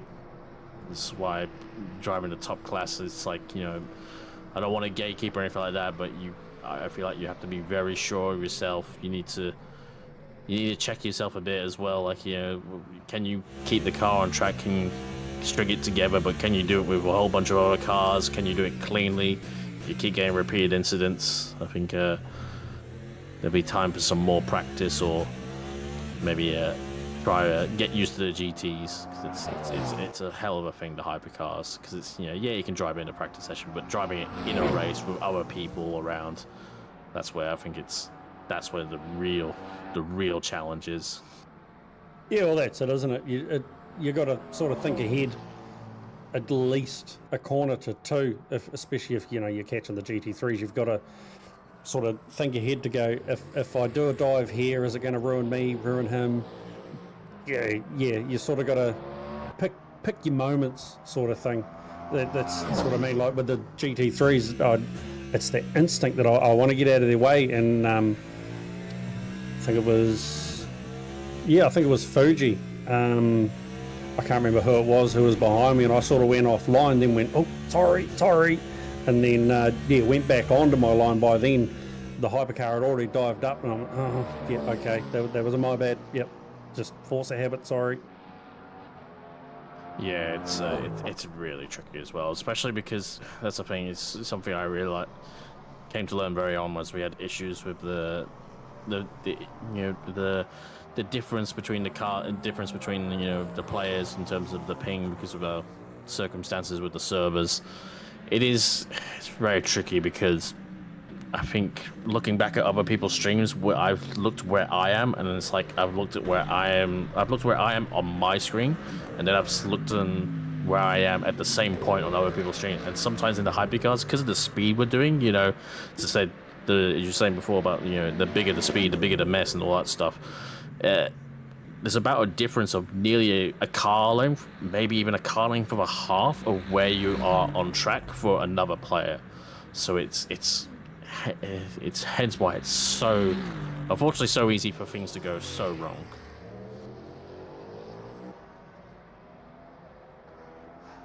Yeah, still early stages of the game. I'll carry on with your server plug. The closer the servers we get, I reckon the better the racing's going to be, and more we can probably get side by side a bit more. I don't know about the hypercars, but we can get side by side more in the GT3s and actually have those battles and not running the risk of, if I get too close, is it going to bin me? Is it going to bin them? Or myself, I try not to get too close to anybody because I just don't want to run that risk of ruining my race, let alone somebody else's race, all because I wanted to race closely with somebody, Absolutely, 100%. Overtaking is a confidence move. It's all about it's as I say, conviction and confidence. That's part of a good battle and a good overtake as well. You can't half-ass it as well, especially racing against actual other people. You can fob around with AI and all that stuff. It won't affect anyone, but you can very easily ruin someone's experience. And that's the thing, it's like we all have the results, especially racing in a league like this. We can do all these races, have good race results here and there and everything like that. But I find it's not worth ruining someone's race just for a good result, because I'm gonna have to race that person again and every now and again. So you don't want to burn bridges, in my opinion. It's maybe that's just my philosophy and things, but it's very tricky. And to be honest, racing the hypercars as well, one, it's very hard to even get close with the ping, but also the speed of the hypercars. We all get a bit spoiled, but this is the reason why F1 has DRS, because the faster the car is, the harder it is for them to stay close, because they just they pull out of corners so quickly here and there and everywhere. It's a very tricky and fine art, and very much kind of not understood by many. But it's hypercars. That's the thing. I think most of the hypercars, the regulars that have been racing, I feel like I just don't push as I can if I'm racing ACC on 10 ping. Not to state the obvious, but it's I can't guarantee that I'm gonna make that move, make that dive, run around the outside, and and not destroy that other car, because there's too many variables. There's 600 ping of variables in the matter. Yeah, that's it. Yeah, and like you say, you don't want to ruin somebody else's race, because dare say you've got to line up next to them the next week, and you're like, oh, I don't want to do this again. I remember what happened last time. I'm just going to give you a little bit of... Hey, you're going to go around? Yeah, sure, where you go. I'm not going to fight you this time, because I really don't want to ruin your race this week too. Yep. Look, Daniel Benefield is going to cross the line in the final lap. I believe this will be it. Checker flag. Not too sure. I think, when we hit 0, we do one more lap and that's it. So, one more lap. This will be the last lap for this one. Obviously, stay around everyone for... nope, sorry, this is the last lap. Ignore me, because he's definitely not at full chat there. But Peter Papiano will take P2, and Callum Gibber did manage to get ahead of Andrew McFarlane. McFarlane, with his earlier stop, had fallen down to 4th. And that'll be Gibber on the podium, and we'll see eventually. Unfortunately, it's quite spread out, I have to say the least, but it looks like Tianzhen is also still holding down a commanding lead in the GT class. Seeing a few cars in the pits very last minute for Johnston and Kugali. Comes along the line, 2 McLarens as well, Smith and Begg, not on the same lap necessarily. And McFarlane there crosses the line for P4, and the Isotta banking a good points and a result. Definitely seen a bit of a trail off for some of the hypercars as well. Generally, I think we get a few more DNFs in the hypercars because when it goes wrong, it goes wrong. And then Bushell comes around P5 in the 93 Peugeot. And looks like, yep, there is McLaughlin as well, and the Porsche as well. So nice to see him go along the line. I think that's only his second race, I think, in doing LMU. So not too bad. And here comes the Glickenhaus as well. I believe that is Murray Snow. And there is the white and red BMW of Tianzhen. Close off the line, take the win GT class as well. Beat Ben Collins as well. So yep, this will be this is obviously the penultimate round of our season 2 of LMU. It's still very much, I think, LMU is to us, it's not to diminish it in any way. I think we still kind of treat these as a sort of a beta, a test. I mean, the game's literally in early access. It's an alpha, or whatever you want to call it, even though it's been out for over a year so far. But it's been it's still kind of early days. I think once we get actual servers and we get some bit more kind of consistency in the racing, I think that's when the competition is really going to ramp up, and we hopefully have a good championship battle as Ben Collins stacks his car in the wall after the line. It's all well and done. Yeah, it doesn't matter so much when you're finished. Yep. And just to finish on that as well, looks like a road Mustang now with no wing on it. It does actually, yeah. But yeah, obviously, so we got one more round. We'll have Le Mans next week for the last part of this LMU round, but then I believe we'll have a gap. I think that's the week we're doing the code to 12 hours, I believe. So maybe someone can confirm that. But we'll have a gap, and then we'll have that little mini GT4 series as well to run alongside the remaining parts of sprints, which will be very exciting to see as well. And I was sad because I'm actually quite looking to racing GT4s, but sure they'll have some good times on commentary as well. But yep, I'll close out the Mons onto it. It'll be Daniel Benefield from Peter Papiano and Callum Gibbo makes up our top 3 in hypercars. And I believe, Tianzhen, Collins, and Johnson for GT cars. We'll have a short break now, and we'll return with Split Red at Valencia for ACC. Thank you everyone for watching. Any last thoughts, Marshy? Just the usual. Well done to our podium takers, and should be. I hope to be doing Le Mans next week, but I can't see it myself. But hopefully you get a wheel soon so you can get back out there on track. It'll be good to see you, and thanks everybody for joining us, and we'll see y'all next time. Bye.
Welcome back to the stream, everyone. We are here now for not the Octane Online Racing Simrigs Le Mans Ultimate, but the Octane Online Racing Simrigs Sprint Series here at Valencia for Split Red. The circuit Ricardo Tormo is where we're racing tonight, and it is set to be an absolute treat with 60 minutes, 2 mandatory pit stops, and the requirement is for fuel, as we can see there. My name is Lexi Bowen, and joining me tonight on comms, as usual, is Sam O'Brien. How are you, Sam? I'm doing really well, Lexi. Stoked to be back in the box to watch some sprint racing. It's absolutely heating up for Split Red. We've got an 11-point gap for our pro championship, so I think tonight's going to be crucial. We're at Valencia. It's a low to medium speed technical track. I believe Breno was talking about a car change, and I've just had a look on the timetry, and he has. He's decided to stick with the Audi, so you'd like to think that this track is going to suit the Audi here. But let's see what the drivers have got in store for us tonight. Certainly, yes, of course. Breno Ellis winning last time out. I believe it was Kyle Lamy, if I'm not mistaken. Fortunately, wasn't around for that one, but glad to be here for Ricardo Tormo. Brilliant racetrack, particularly for motorcyclists. As you can see on the track map, there are plenty of corners, including turn 1 at Aspar and turn 2 at Duin, which are named after famous motorcycle races, both from Spain and internationally. Turn 1, you can go very, very wide. Turn 2 gets a nice run through there. Turn 3, keep nice and tight to the outside, so you can get room to turn in for 4 at Nicotero. 5 can be a little bit deceptive. It slows on the exit. Then you're moving up into turn 6, which sort of pretty similar. You have to get it right to get the run down towards turn 7, which really isn't much of a turn in these cars, and then keep as far to the outside as you can to open up the line for turn 8 at Bernal Martinez, and gets it nicely through there, runs nice and wide through 9, 10, and then you'll be into turn 11, which is Jaume Masia. Going on the off-board camera there, looks decent, a little bit squirrely on the exit, as you would expect from the Audi. Now, tricky corner here at Championeros. Gets it nice and through there. You've got to be careful of the outside curbing, as that can absolutely launch you into the air. And now, the final corner at Adrian Campos, and he gets it pretty nicely done. Fairly reserved lap. He'll look to improve on further laps here, but first time on the board for Breno Ellis is a 131 flat, and it's immediately surpassed by Patrick Johnston with a 130.857. I think we could see cars like the Bentley do well here tonight. This track is going to favour cars that make good traction out of low-speed corners and are quite settled under brakes. And I think those two comments really sort of epitomise cars like the Bentley. The other cars that come to mind is something like the Porsche, but I don't know if settled is a word that you'd use for that machine. No. The Porsches are not the most settled car in the world, especially the one that we have now. The older one was a little bit more settled, but no, the one we have now is a bit of a handful, and the Audi is also quite a handful, so that might be a little bit tricky. I think right now the driver on top was Stefano Rasciuti in the Ferrari. It could have changed, as there's been quite a few drivers that have gone through now, but we're looking on with Long Lee, who is just behind Breno Ellis there. First time on the board is 1.25 seconds off of the best bet. He's finding a lot of improvement here, going through Championeros, and is finding about 9/10 of a second. The Mercedes can take the curbs really nicely on the outside there, through 13, and now the braking into 14. Very tricky. He's still sort of turning a little bit. When you come into Adrian Campos, what's the exit like? Oh, it is beautiful. This is going to send Long Lee right up there. Took Long Lee up into P2 behind, would you know it, Shady Samuel at the 30.467. Surprise there to see Shady at the top of the timing tree as Rasciuti crosses the line in a second. He's going to make a few hundreds, but it's nothing that's going to make a massive impact on the running order at the moment. Salvaggio in there. He's just jumped into the pits, but that's quite a good lap there from Salvaggio. Silver class currently sitting in 7th position. As we jump back, watching Breno Ellis in the Logitech Audi, he's found a little bit of time, but you know he's going to need to find sort of 2 or 3 tenths, I think, to pip Shady tonight. Yeah, and he's got to keep in mind that their car in front is on a lap and will have to stay there unless they make an error. So he's got to keep that in mind as he runs now towards Galamasia at turn 11. He's getting very, very close to Aston Martin. That might be able to help him a little bit going down some of the straights, but he's getting too close and it's just going to hurt his lap time. So he might need to back off a little bit here, and there you go. All that lap time is just eradicated away, but he's found quite a bit on the exit as we watch Rashuti now, who's equally stuck behind the 21 Red Bull Ferrari there. Seems to be a few Red Bull inspired liveries in this split, but Rashuti's still finding a little bit of time, but yeah, that's definitely hurt him as he's come through Championeros. And now he'll come up towards the final corner at Adrian Campos.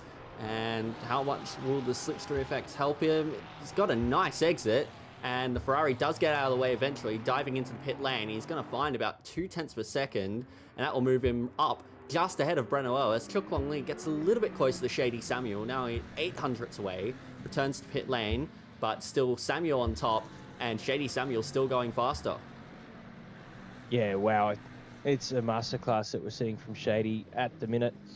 Interesting to see that we're seeing quite a few drivers at the top opt to jump into the pits, get a fresh set of boots, get out of some traffic, and hopefully find some clean air on track to go and challenge for that top step on the podium there, Lexi. Indeed, as Shady improves by exactly 100th of a second, so not the biggest improvement, but he's still doing very well. I'm just noticing there in P5, Aiden Squires in the 96. That's showing as a pro badge there. Seems that Aiden Squires may have picked himself up a little bit of a promotion. Yeah, there's been a couple of promotions that came in the season break. I know Aiden Squires got a promotion. We also had Chintros be promoted from the AM class up into the Pro-Ams. And I think there was a couple of others that I can't remember off the top of my head, unfortunately. Sorry to those drivers. But there has been a slight shake-up to the grid in our little break.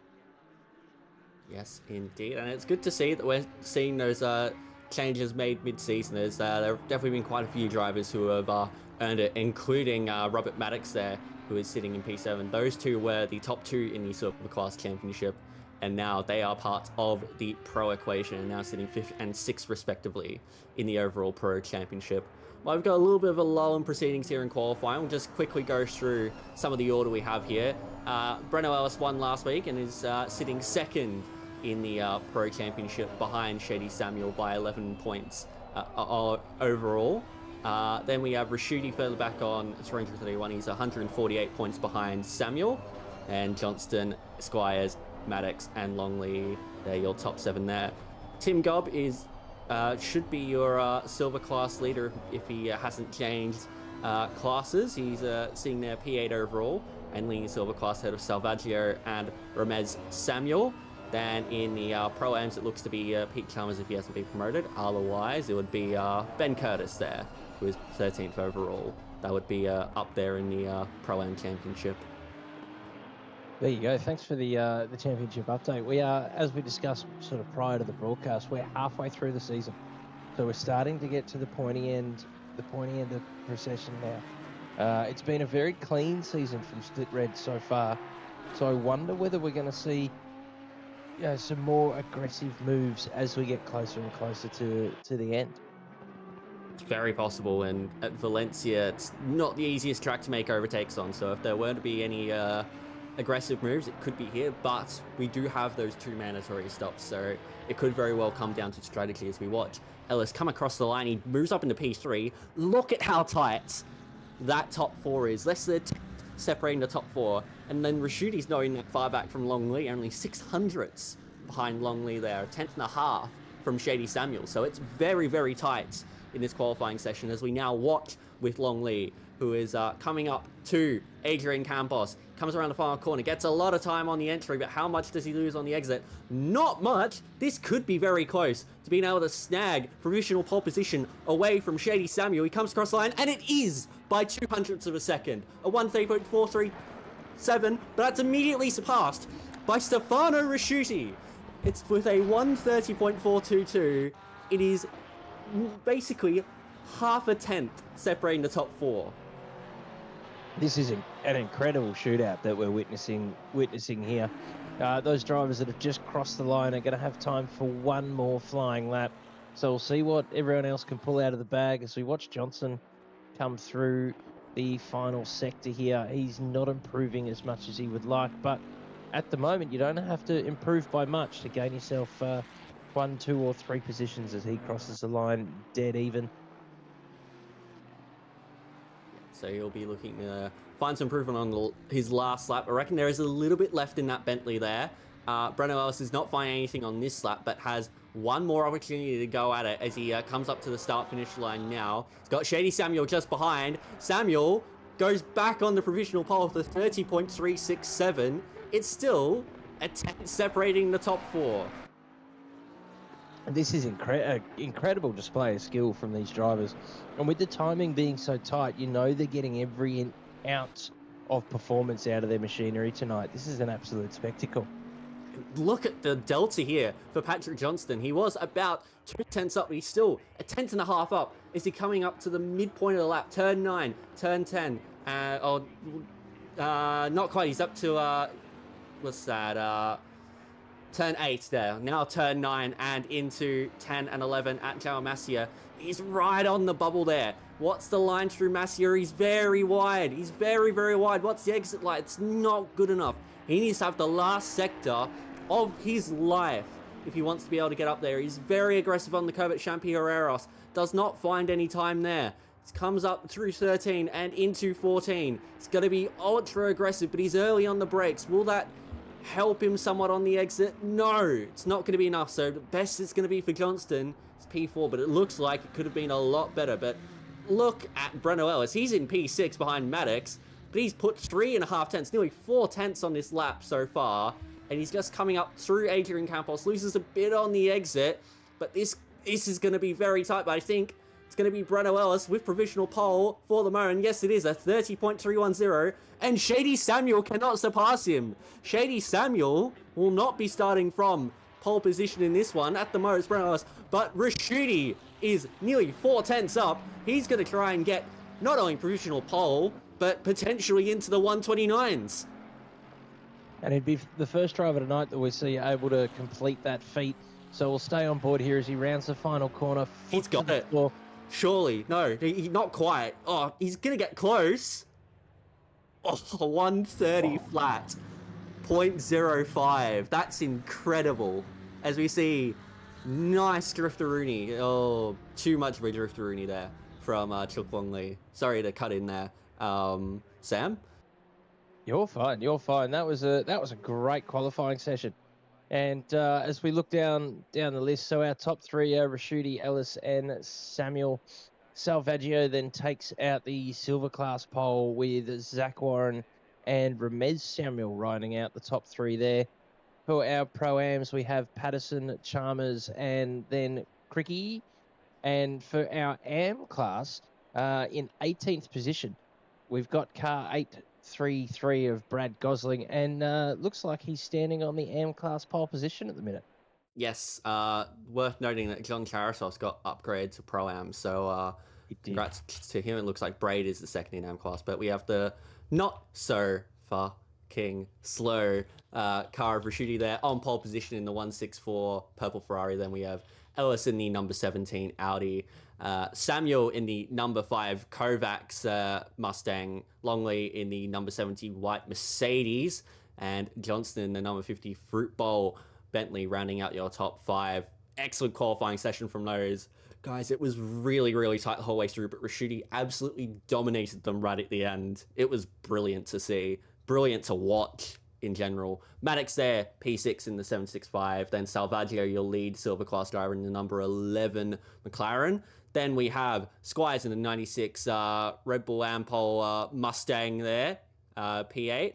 Then Taufik in the 711 ninth with Warren rounding out the top 10 in the 222 Porsche. Moving further down the order, we have Ramez Samuel there in P11 in the 223 Mercedes, followed by Patterson, your lead Pro-Am driver in the Red Bull Ferrari. Then we'll have Chalmers there, P13, your leader in the Pro-Am Championship in P13, the number 78 Porsche. Cricky having a nice qualifying there, third in Pro-Am class in this session, and P14 overall in the 87 Nissan. Gobby, the number 72 Aston Martin there in P15 with Caritas. Nice on his Pro-Am debut in the number 9 BMW. He starts 16th. Then moving further down, we've got Rochford in the 332 Porsche in 17th. Gosling in that beautiful 833 BMW leading the way for the M class in P18 overall. Blake Griffiths in the 64 era Nissan there in P19. Then Ben Curtis, the 83 Mustang, rounding out your top 20 in the overall field.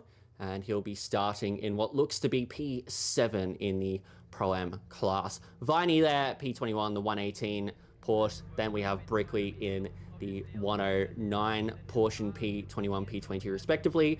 Braid in the number 26 Porsche there, second in the AM class. Then we'll see further down the field as the formation lap does get underway. The 666 there, that looks to be Gormley, and then we're on the way. So we won't be able to, unfortunately, we won't be able to see the rest of the field in their order for the moment. There you go. Strategy is going to be interesting tonight with 2 mandatory pit stops for fuel, no mandatory pit stops for new rubber, but a track that is traditionally hard on tyres. So it'll be interesting to see these pit stops play out and who decides to take fresh boots and when. Look, if it was me, I'd probably look to get that first stop done a little bit early, try and get myself into some clear air with a fresh set of boots, looking to then go to the end on those tyres, and then maybe making my final pit stop a bit later, just to try and avoid some of that lap traffic and just keep myself in some free air. How about yourself, Lexi? You've obviously raced here a few times before. Any ideas on what sort of strategy we could see tonight?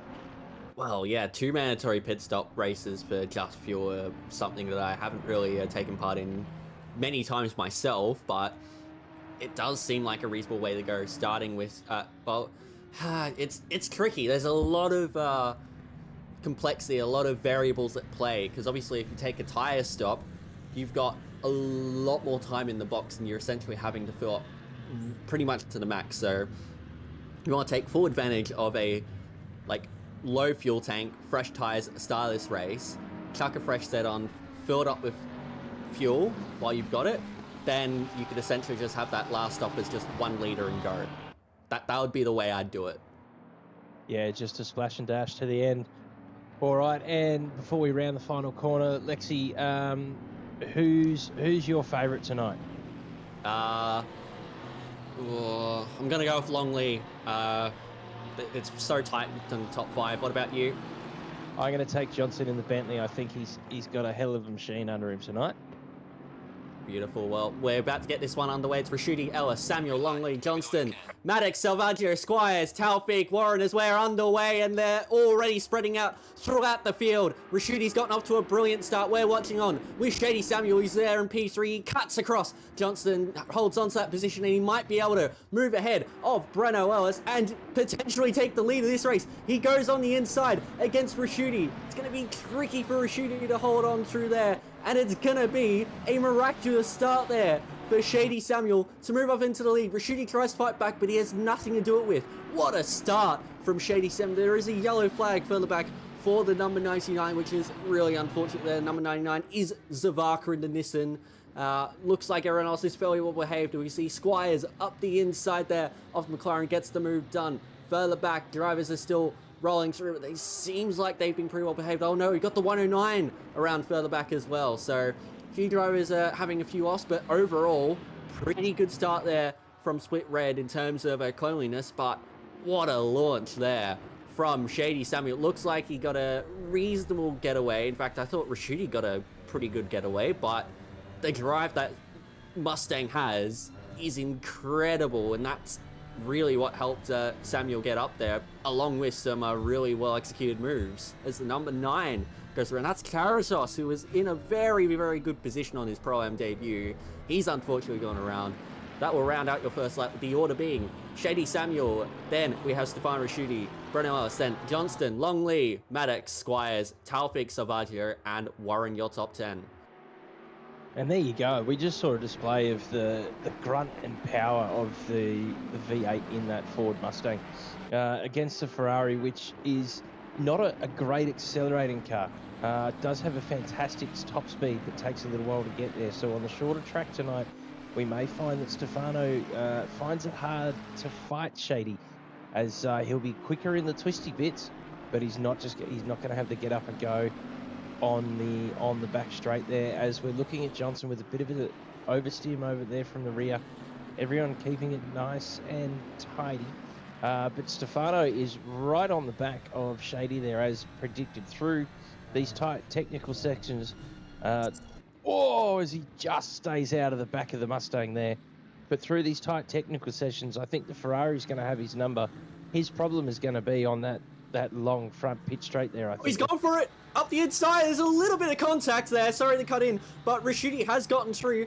Will that be seen as a bump and run for Stewards, or will that be a play on Mo? Raschuti defends the inside, going to Championeros, and here comes Breno Ellis. He's going to try and capitalize, but now the grunt of the Mustang's going to try and get up the inside. You can't do it now. Will that allow Breno Ellis to get up the inside? No, it's going to allow Patrick Johnston to get up the inside of Breno Ellis at the final corner, and he muscles his way up into P3 with Breno caught napping a little bit. Now, Longley's going to come off this. This was all started from Rashuti's brilliant move through Jaume Masia, and now it's all going to be chaos. It looks like they've settled into a bit of an order here, but that allowed Patrick Johnson to get through, and Breno Ellis has gone very, very wide at turn 1. He's going to try and get up the inside, shows the nose, but Johnston is aware of it. Now, that's Maddox, who's getting under a little pressure from Squires behind as well.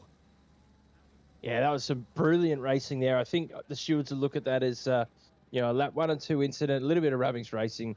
All cars were left on the black stuff and pointing in the right direction. So play on in my book there, as we're watching this battle play out between Breno and Patrick here. There's been a couple of position changes already for these two. So I think the gloves are going to be off in this race, Lexi. I think we're in for one for the ages. Absolutely. This is going to be an incredible race. There's already some opinions starting to float their way into the chat. I'm not well versed to be making a call on that one, so I'm going to leave that entirely up to the stewards. But yeah, it seemed quite tight between those two, as we'll get a bit of a replay here. So going through turn 9 and into turn 10, look at the run that Raschuti gets. He comes from so far back, and yeah, I mean, he was on the apex there, but it's just whether he had the command of the corner.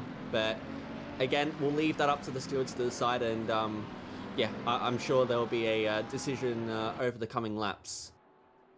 Yeah, I think we'll definitely. Well, look, we may not see anything. It'll just be play on as Stefano crosses the line in the lead for lap 3. Let's see if he can hold on to that lead and if he's able to extend through the technical sections, as Breno and Johnson are still neck and neck here, with Breno right on the gearbox of the Bentley. Taking a very wide line through that corner to then obviously keep it tight and open up the right-hander that follows it through. It's a very flowy section, that middle section there. So people that keep their tyres underneath them and keep the car in a balance are really going to benefit, especially if they decide not to take a new set of tyres at the back end of the race.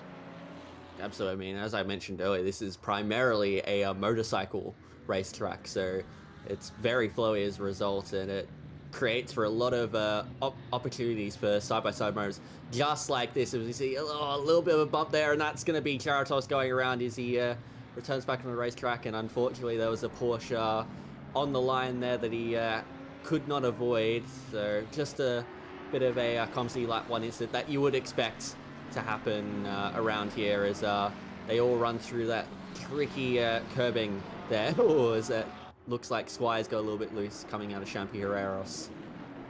They are all taking more and more curve there each and every lap. So we may see it end in tears for someone, as it almost did for Squires just there, to be something to keep an eye on. As you know, we just crossed the line for the start of lap 5. The positions have started to settle down a little bit. But we've got less than a second gap from first all the way back through to 7th, with Squires having a little bit of clear air behind him to Taufik, who's then got Salvaggio for some very close company. As we're on board with the newly and rightly pro Mr. Maddox, who is all over the back of Longley here, trying to find a way through. That McLaren, fantastic in medium and high-speed corners where its downforce is able to do a lot of work. He's going to struggle to get the Merc on exit. It's fantastic out of the corners, makes really great traction. So we'll keep an eye on this battle as we go through, and it's a great camera angle right off the back there, and it gives you an idea just how close Maddox is able to get through the entry and mid phase of these corners. And you can see that the Mercedes is then sort of pulling away slightly on exit, and there we go again. It's a great display of that. Under the brakes, Maddox is able to tuck right up underneath, but Aiden is keeping him honest here as well. He'll be filling his mirrors with that Red Bull Ampol Mustang at the moment as well, as we go over that big bump and then on to the pit straight. Yes, the newly promoted pro drivers there in Maddox and Squires, showing that they are well worth their pro badge, as we unfortunately saw Brickley in the 109 pick up a 15-second penalty for a collision on lap 1B. I think the way that you're going to see Maddox getting through on Longley, if at all, on track, will be a very similar move to what we saw from Rashuti into Jamal Massey, as we now watch on with what happened at turn 1 lap 1, and it's a bit clumsy there with the Nissan going around, but I don't think there was a whole lot that could have really happened there. Must have been a different incident that the 109 received their penalty for, because they were in front of that incident, but definitely not the cause. Absolutely, yeah, no, that was just a bit of a lap 1 racing incident that you would normally expect to see, so play on there for that one, as we are seeing a few drivers go through pits. I think I saw Gobby come at the starters. That's Squires on the inside of Maddox there, but just can't get the braking power compared to the McLaren there, so Maddox stays ahead for now. And here we go with another replay. Looks like this will be of the incident with the 109. Yep, that is fully deserved as a penalty. That is clumsy. Yeah, that's the exact word I was about to use. I'd love to see an onboard shot of that just to get a better idea what happened there. As it looks like Maddox has been able to put a little bit of distance between himself and Aiden here as he decides to pit. Maybe the drivers were listening in and they went, you know what, he's got the strategy down pat. And here we are on board with the 109. Oh, that was always going to close. It was just a little bit too late from Brickley there, so that is unfortunately a fully deserved penalty, but he'll learn from that. He'll take it on the chin and he'll move on. There's still plenty of time in this race to go. Yeah, look, we've still got 50 minutes. We've got 2 pit stops. There's a lot that can happen in this race to open up some positions and spread this field out a little bit more. But how's our top 5? There's still nothing between them. As we're looking at 2, 3, and 4, and Stefano, to his credit, has gapped the field a little bit here. Yeah, he's settling into a rhythm, and he's finding himself some pace. I think the last lap that I saw flash up from him, which was a fastest lap of the race, was a 30.6. So these guys are obviously running low fuel and quality setups, because we're not far off quality times at all. Yeah, look at Rashuti. He's 2.1 seconds clear. He's running away with it. That Ferrari is really well dialed into this circuit at the moment. The lower track conditions in terms of temps might be helping a little bit, but definitely the characteristics of this circuit suit the Ferrari quite well, as he sets the new fastest lap of the 30.5. He's only really half a second away from what he did in qualifying, which is incredible, as we see a few more drivers start to come out of pits. Looks like Brickley's serving his 15-second penalty there as well. And as we jump on board with some vision of Salvaggio here, who's under a second to Taufik there, and currently leading the silver class, but he's got Zach Warren for very close company in that Porsche. And if Zach's able to hook it up, he could be quite a threat to Salvaggio here. Indeed, and these two are your lead silver class drivers in this race at the moment, Salvaggio and Warren. They've got Romez to think about behind. He's about 1.5 seconds back, so a little bit further back, but they still need to think about it, especially if they start finding out nice and closely, as we see Chalmers there in P11. He's 2.5 seconds ahead of Rochford, who is equally 1.5 seconds clear of Viney in that Porsche trio that is leading the Pro Assault, with Blake Griffiths there in P14, although we're seeing plenty of drivers now rolling through pits, including a few that we're seeing at the bottom of the screen there. Maddox, who is the lead driver, who's come into the pits, and Gobby and Patterson as well. So starting to see some early pit stops. That Porsche chain is also a Kovacs chain. It looks quite cool with the three matching liveries in two different colours running nose to tail like that. As we look a little bit further down the timing tree, and looking at the AM battle there, so Liam Braid less than a second behind Brad Gosling in the BMW, and as we're seeing the field sort of start to spread out a little, except for our top three, or top four, excuse me, they are nip and tuck between the three of them. Yeah, you'd probably say at this point that Rashudi's sort of broken clear of that, and it's really just our drivers from second through till fourth that are nice and tight. Of course, we did see Longley, Maddox and Squires nice and close together. It seems like Longley doesn't quite have the pace to match them at this stage, and he's starting to come under a bit of pressure from Aiden Squires behind. But we watch on from the back of Patrick Johnston's Bentley. Ellis shows the nose to the inside, tries to force an error from the fruit ball number 50 Bentley, but for the moment he manages to hold on to P3. Of course, we saw that nice move through the final complex a few laps earlier when we had the dogfight between Rashudi and Samuel. There is Rashudi, and there is Shady Samuel, your current championship leader in split red, followed by Johnston, Ellis, Longley, Squires. So all really pushing the limits right now. Be interesting to see when they come into pits, whether they do an even 20-20 split or look to go a little bit earlier or a bit later on their first stint, given that they're running a good pace at the moment. Yeah, it's going to be an interesting decision for these three drivers about when they decide to take that first pit stop. You know, for Breno, I'd be thinking about coming in very soon, and having a look for a nice gap of clean air to put myself in.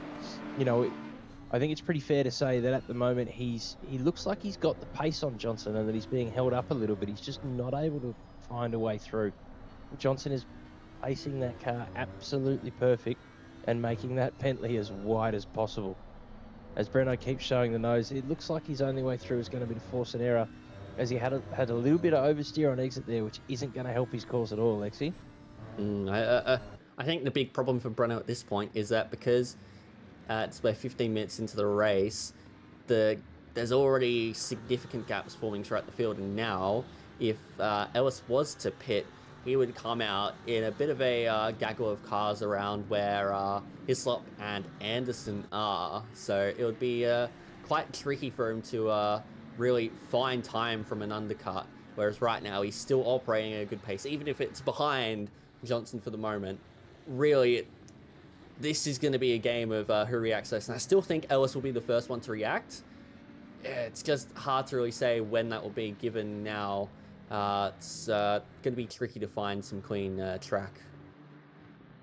As we've got the pink and green Aston Martin there going through the pit lane to serve his first of the two mandatory stops that we've got tonight. And tell you, I can't believe how wide track limits are there. They're obviously the green square by the line that these ladies and gentlemen are taking through there. As great blue flag etiquette that we just saw there from the Red Bull Ferrari. And we jump back on board with Samuel, and I think it's pretty fair to say that Rashudi has checked out front. 10 laps Well, in and truly. 3.2 seconds the gap.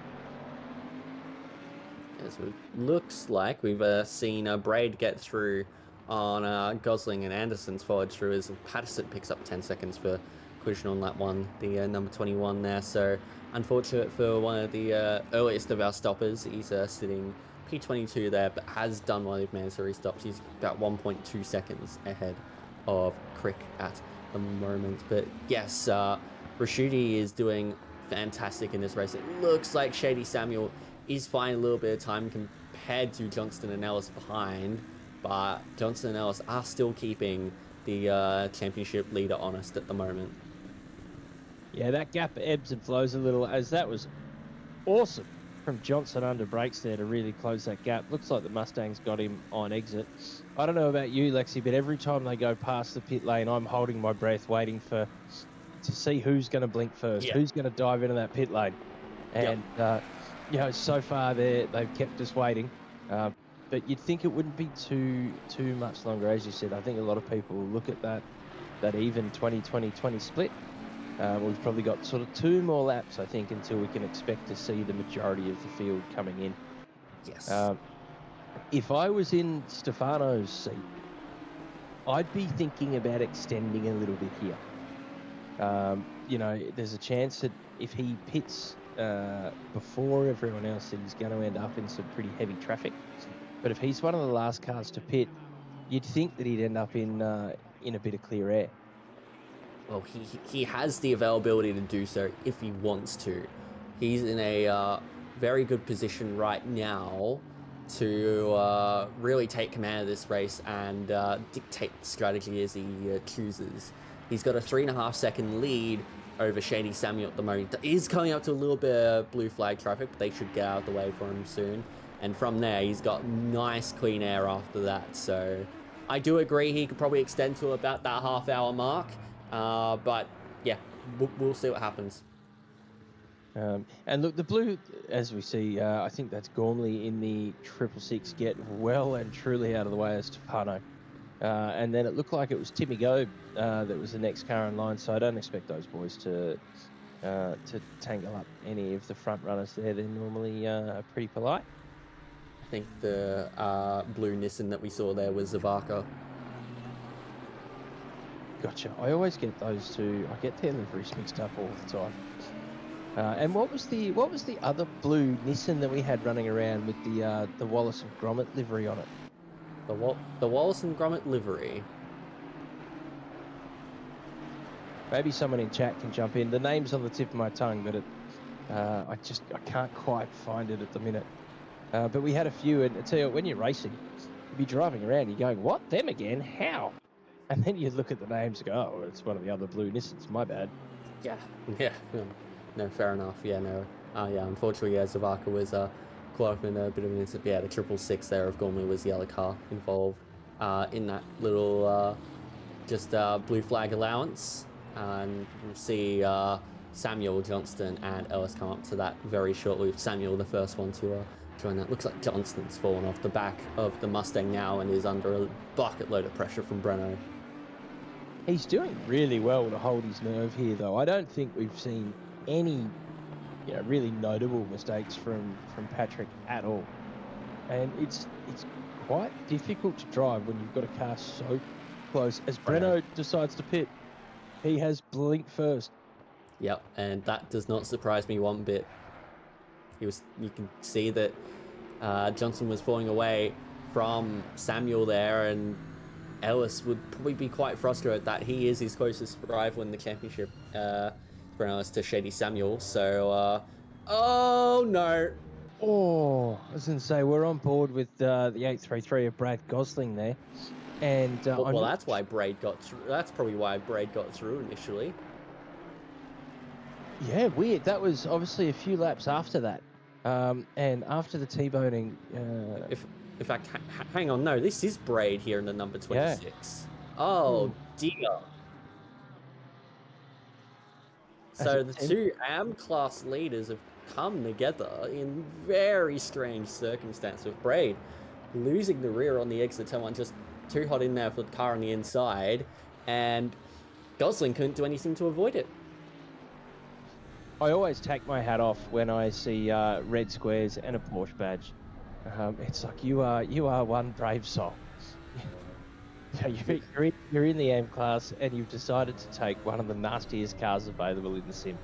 I mean, good on you for having a crack, but you know, for your first season or two, you'd think there's probably something a little bit more forgiving that you could jump in. And I'm not to say that it's not heaps of fun to drive the Porsche, because it is, but you know, until you tame it, it can be quite a beast. As we see Johnson roll into the pits to serve his first mandatory pit stop now, and Breno Ellis, we need to keep an eye on this. So Breno Ellis has come out in 13th position, but he's got a 4.5 second gap to Murphy in the 101 Porsche there. And Murphy won't be no slouch either, so he's got a he'll have a good gap for a while there, you would suspect. It's just when Johnson starts moving. Of course, we're not really going to know what these drivers are doing until they finish their second mandatory stop. And Johnson is now moving. Is he right at the end of the pit lane? He is, and Ellis has got him. Yeah, great move there from Ellis. Timed that pit stop perfectly, as you said. He felt that he was, you know, being held up there by Johnson as that gap to Shady started to elongate, and thought, you know what, time to go in, get some more juice. I don't think that was quite a quick stop from Breno. I'd be surprised to learn if he took a fresh set of tyres or not. I don't think he took a fresh set of tyres. Like he's coming out a few seconds ahead of Johnson, and it didn't feel like Johnson took fresh tyres. So I would suspect that Johnson took a little bit more fuel on, but regardless, they'll be working to their own strategies as Rashidi now does come into the pits. Samuel stays out, which is sort of to be expected. I'm interested to see where Stefano is going to feed out here. You know, because the clear side of the track is the side that he was currently driving on. And the busy side of the track looks like is going to be the side that he feeds back out into. Was that a bit of a messy stop there from Stefano in the picture-in-picture? I sort of only caught a glimpse of it out of the corner of my eye, Lexi. I don't know whether you caught more of that than I did. I was monitoring it, but it looked okay. It didn't look like he got moved in the stop, and it was a very quick stop, so he's only done fuel on this occasion, and he is going to come out. Looks like it's going to be just ahead, no, just behind Murphy there, but he's not too far ahead there of the the number 8, or number 8 there, number 17 further back. Yeah, so it's about halfway between where Murphy and Ellis is on track at the moment. Yeah, that's quite a nice gap that he's been able to feed himself into there. Well played, Stefano. Very well played there. I mean, he's under a cell. I'll eat my words. Timing tree doing timing tree things. My apologies. He now has the opposite problem.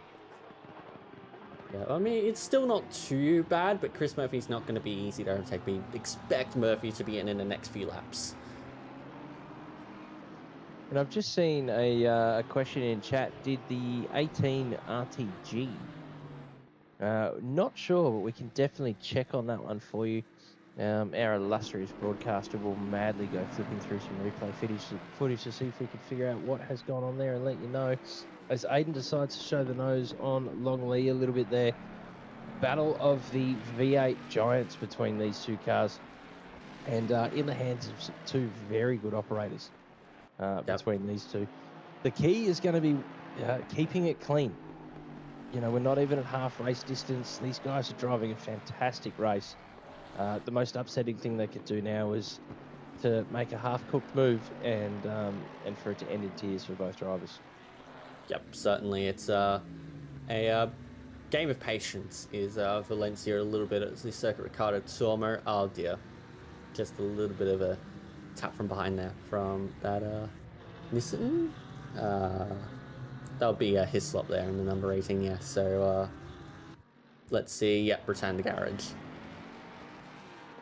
Looks like he may have decided to call it a night. Perhaps, yeah, not the smartest incident there from Hislop, unfortunately. But carry on. Looks like a few more drivers are in, including Anderson. Interestingly, Cricky's coming for his second mandatory stop already, so he's going for the early pit stop strategies. We'll see how that works out for him.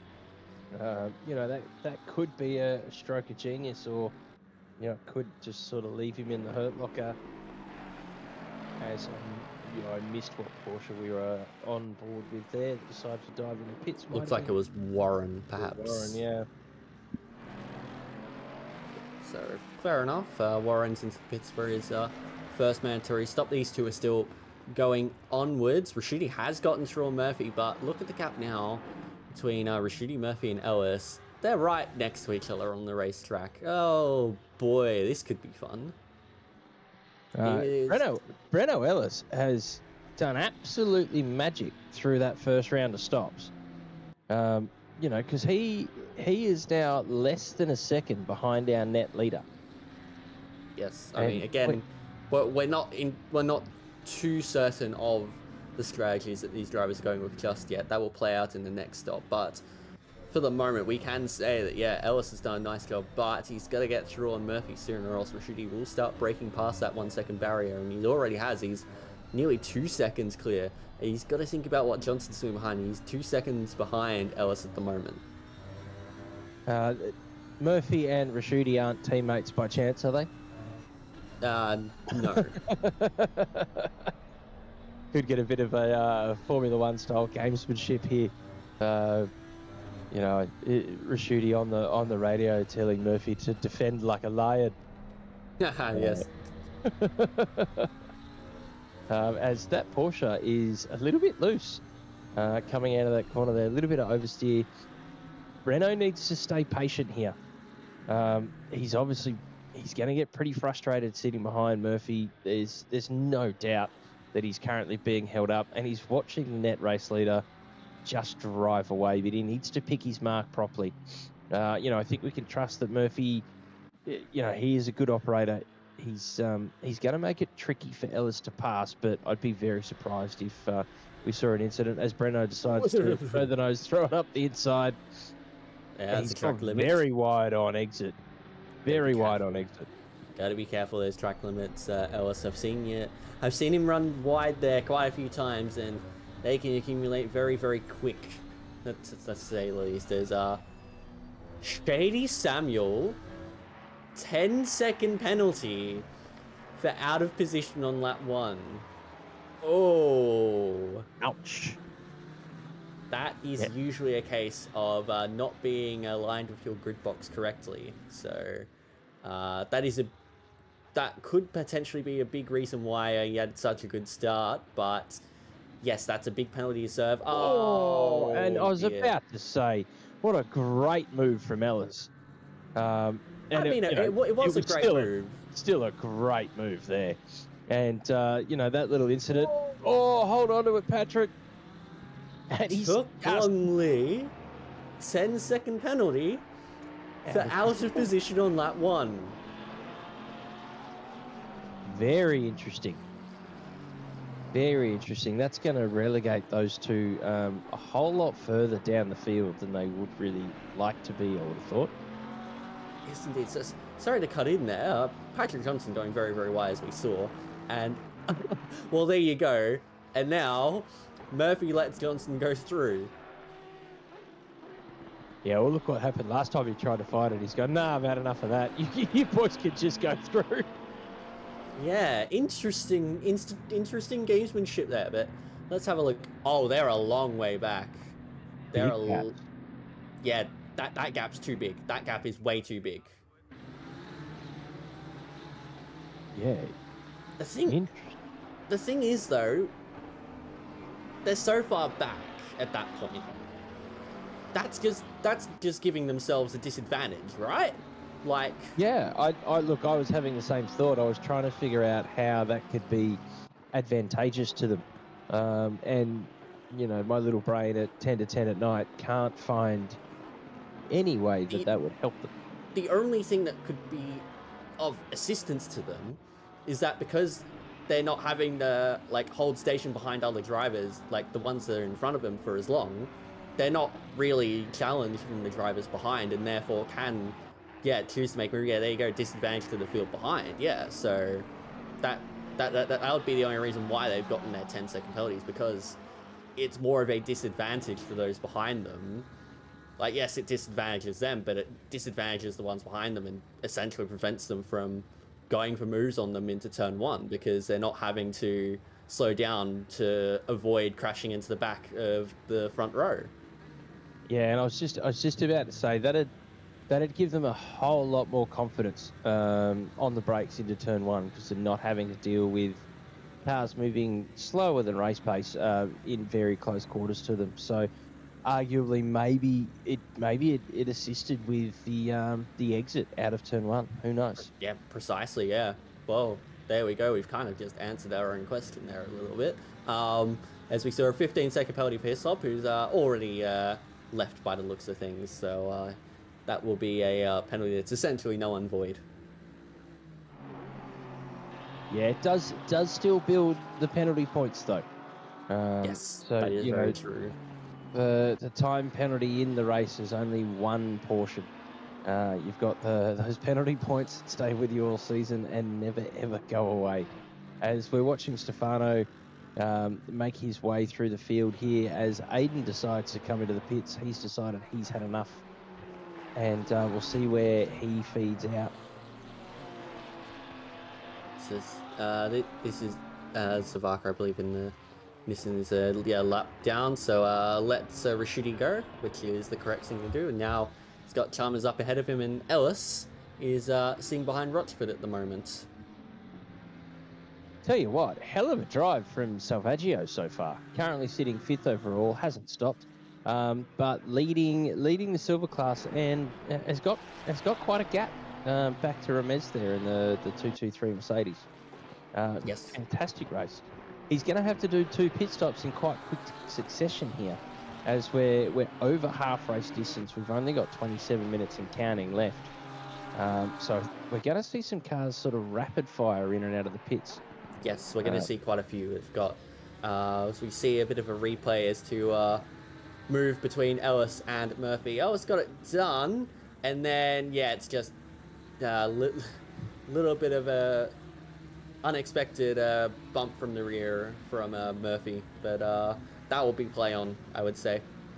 Yeah, he kind of checked up a little bit just after the apex there. The car mustn't have been enjoying that narrow line. Yeah, he came from a long way back, so he broke quite late into the corner and had to slow it up far more. As we know, watch Ellis try and get through on Rochford. Does force Rochford out wide, and that should give Ellis the preferred line through Champi Herreros, and he does get up the inside and up into P8 on track, as we see now Rashidi on the back of Chalmers. Sorry to cut in there. Continue. You'll find that's classy move from Brenner there. We're seeing some great racecraft from the drivers tonight, as Stefano's tucked right up behind that Porsche. I think he's going to make a move into turn 1 under brakes here. It's a hell of a task to outbrake a Porsche, and he's decided not to worry, and maybe looking to make that move into turn 2. And no, he's not. Chalmers defending extremely well here. Yep, I would say there's a little bit of teamwork going on here with the other Kovacs racing entries. Yeah, I was about to say drivers who still need to make 2 mandatory stops will have quick stops in rapid succession, as that's Rashidi sticking those up the inside. That's very tight. That was very, very, very tight, but Chalmers did have command over the road, so that's fair enough. But we still have Samuel, Longley, Taufik, the other Samuel, Chalmers, Rochford, Murphy, Griffiths, Gosling, and Braid, who need to make 2 mandatory stops. The 2 drivers I can see that have made both of their mandatory stops are Cricky and Patterson. So those 2 guys are clear to run to the end of the race. Chalmers currently hanging on to the Pro-Am lead here. And I wouldn't have thought that the 2 guys down in 22nd and 23rd are going to trouble him, at least not for his first initial pit stop. Oh, wow. Yeah, Chalmers is really defending this one. He does not want to let that go. He wants to make Rashid lose as much time as possible. Likely to help out Shady Samuel a little bit, who has that 10-second penalty. Yeah, we'll see. And Breno, he's only 1.6 seconds off the back of Stefano here, so that gap is closing down. The blockade of Chalmers is doing its job here. And Stefano, and that was a gap that was always going to close there. He went into the vortex of danger, and really only had a whisker in that. Stefano, and I've already said it before tonight, but Stefano needs to keep a level head here. The worst thing he can do right now is get frustrated sitting behind this Porsche. Yeah, that's it. It's very frustrating, but it is for position. You have to make the move cleanly, and if you don't, then you're going to get penalized for it. And right now, Chalmers is doing everything that he needs to hold on to it, but he's run wide a little bit now, but he's going to have the preferred line now going through Jamal Masia curve.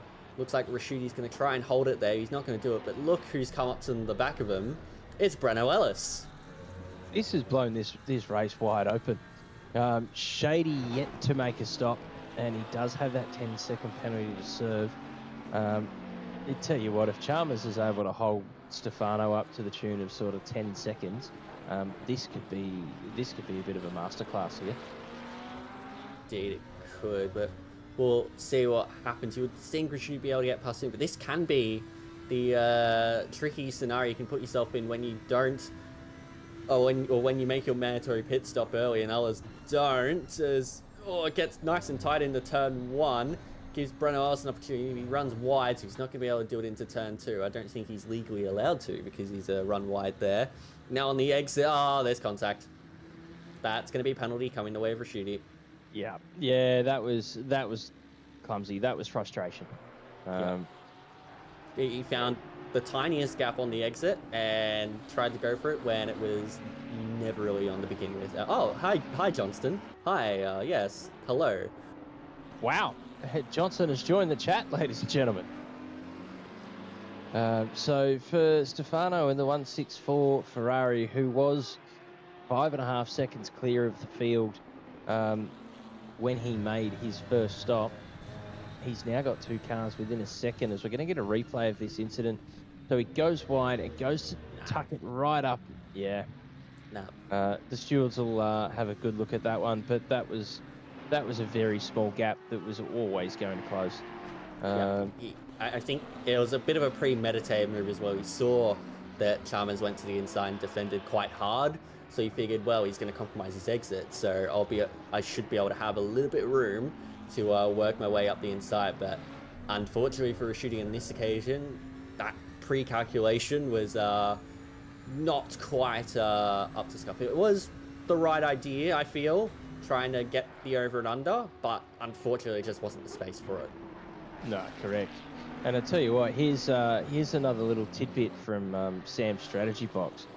If I was Stefano, I'd be jumping into the pits before that incident's sorted out, because you'd much prefer that the penalty's added to your race time as opposed to have to spend an extra 10 to 15 seconds sitting in the pits and lose that track position. So if I was in his seat, I would be diving into pit lane right now.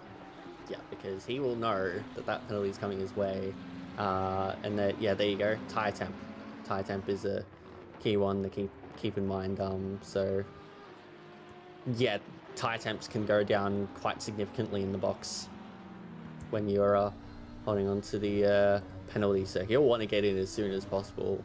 It's just how quickly the stewards end up applying that, because it's coming. It's just a matter of when, not if. Well, it may be a race against time. As we take another look down the timing tree, this is pretty well our closest battle on track.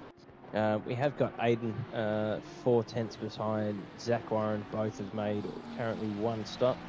Brad Gosling leading the M class by a long way, but currently hasn't made a stop at all.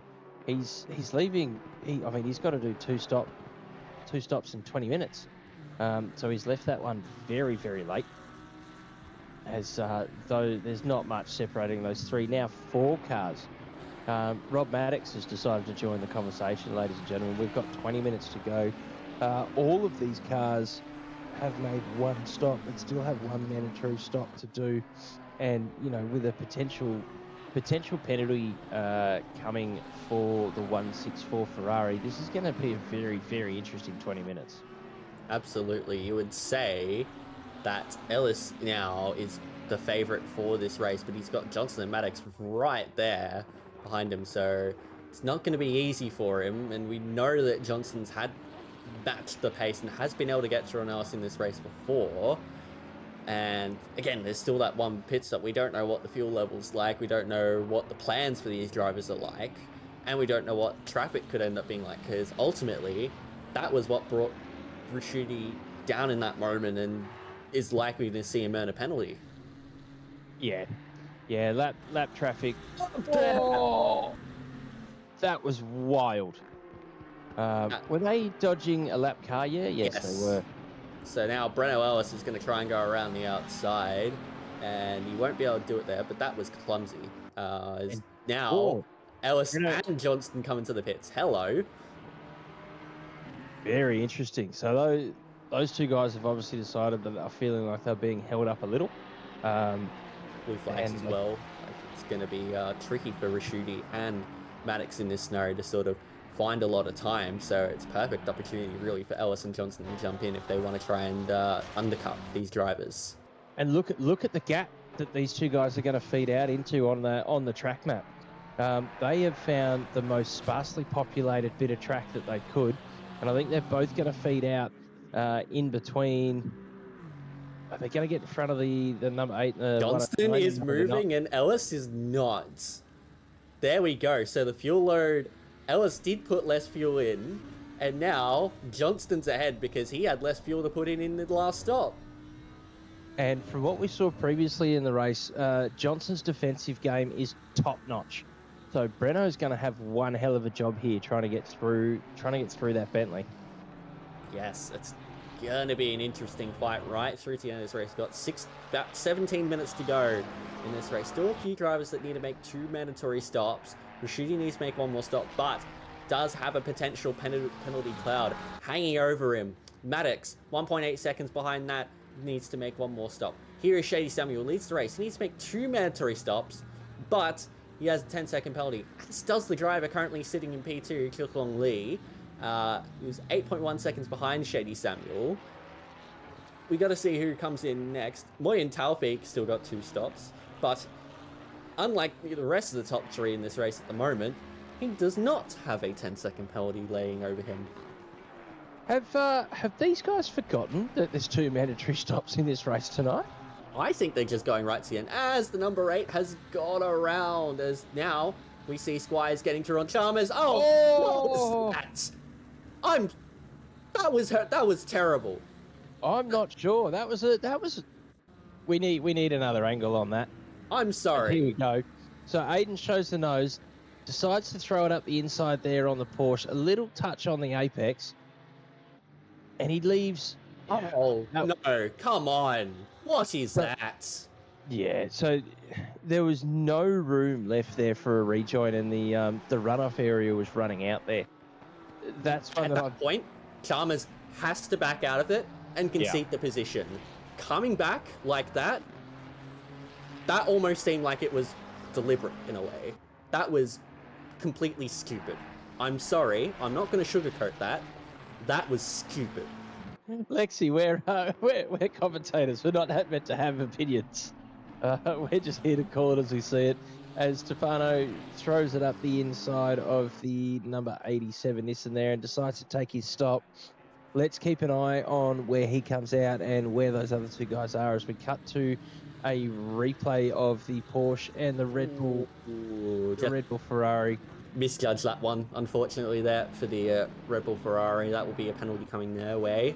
But that is an easy mistake to make, just misjudging it into Jaume Masia, because if you break a little bit later, you're always going to go into the back. Is Ricciuti still stationary? Because Breno and moving. Patrick, he's moving. Wow, this is going to be nip and tuck for the net lead of the race here. keep your eyes peeled on this one. Pit limiter is off for Stefano, and he's speeding off. He's into just the got his distance, 10-second penalty and now. he just got the 10-second penalty, which, look, you know, that'll suit him, because that can be added on to the end of the race. He's got a bit of clear track in front of him here, but Patrick's tyres are going to be up to temp, where Stefano's are going to be a little bit cold. I mean, look, I'm very happy with my my prediction at the start of the race here. Crucially, though, Rashuti has 13 seconds to Chalmers ahead of him. And we know that Rashuti has really good pace in this race. Does he have enough in him to break 10 seconds clear of Johnston? I don't think so, but we've seen more ridiculous things in a while. This has been a hell of a race.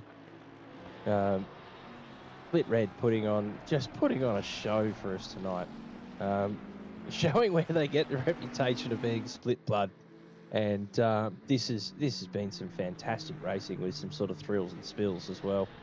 As we're looking at the Kovacs Racing Porsche of Rochford, who has Murphy for very, very close company here.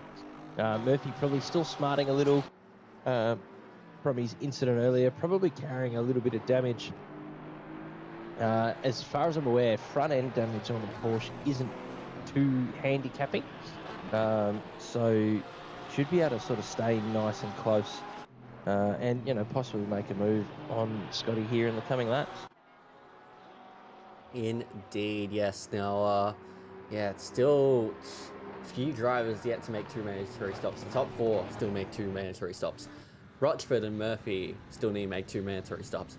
Chalmers still need to make 2 mandatory stops. And further down, we've got Gosling as well, who needs to make 2 mandatory stops. But this is where the interesting battle lies. And at the moment, Johnston's actually closed up a bit on Rashuti. It's going to be tough, really, really tough for Rashuti to win this race from here. But he still has a chance at the podium with the gap to Ellis being 3 seconds at the moment. And Liam Braid gives Stefano a nice wide line there to tuck under. Patrick's not going to want to waste any time getting past the AM-Class Porsche there, and makes nice work of that move. So it's battle resume for these two. Breno is lurking in the shadows behind them as well. He's not far off. This is going to be one hell of a sprint to the finish. All of the drivers that are yet to make any stops is interesting. I'm looking forward to seeing how they're going to make this work. Or we might see a few DQs if they don't meet the minimum requirements. Back-to-back stops. There's going to be quite a few drivers that do back-to-back stops. You're going to see them come in one lap, then do an out lap, and then come straight back in. Like, I feel like that's going to be the way that some of these guys go about. I feel like Murphy, Samuel, Longley, and Murphy in particular will be the ones that do that. Not sure about the others. Chalmers might still do that, given that he's going to try and potentially help out Samuel a little bit in the championship. But yeah, it's tough to really say. And we've just seen the number 30 Ferrari have an incident all by itself into the double right-hander there. Luckily, he is still sitting on the side of the track. He's waiting for the procession of cars to go past, and we're going to get a replay of that incident now. Yeah, it's too wide onto the grass, and yeah, just loses the traction. Yep, that's unfortunately a bit of a clumsy but easily done incident for the number 30. And I've just seen a message from the one and only Marshy in chat. Brad Gosling has made his first stop of the race and is back out and running. So he's got 10 minutes to make one more stop, and looking pretty comfortable in M-Class lead there at the minute, is old Brad. Yeah, we'll see where the position balances out to, but he's in a solid position at the moment. He's 4.2 seconds off of Viney there in P18. Doesn't he make a stop as Samuel is coming in for his first stop. It's going to be a long one for him too, Lexi.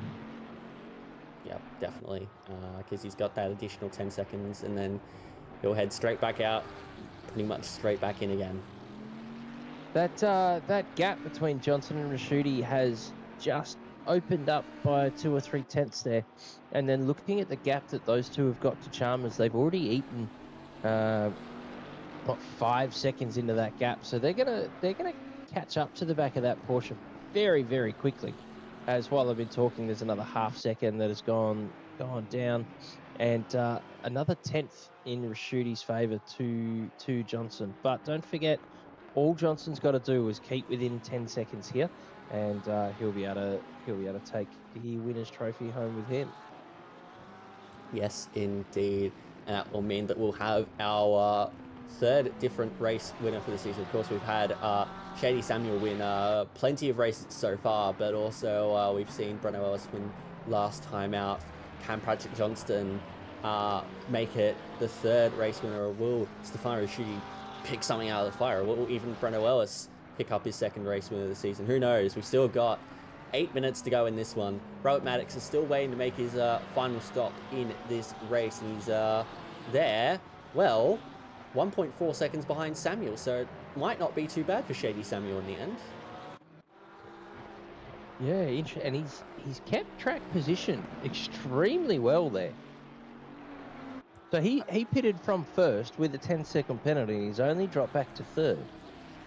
I reckon he's fueled up a lot to start the race, and therefore hasn't had to put a lot of fuel into the car. Oh dears, we have a stop go 30 for Ryan Anderson there in P22 for the 98. Oh dear, that's a big penalty. Yeah, that's not ideal. Track limits, I would assume. Track limits usually drive-throughs. Oh, drive-throughs. Maybe speeding in the pit lane? Perhaps, yeah. That could be a possibility. I haven't seen any yellow flags, so yeah, interesting. Yeah, indeed. Well, we'll carry onwards anyways. But either way, Shady Samuel could still be in the fight for this somewhere along the lines. It's just, yeah, again, like, we've had no idea what the strategies were like. Like, we thought that 10-second penalty would be really debilitating for Shady Samuel, but perhaps with the fighting and stuff going on further behind him with the drivers he was racing against, yeah, maybe he's just silently been chipping away at it and has found enough pace to be able to come ahead in this battle. And we've got 4 cars that have just entered the pit lane to complete their stops.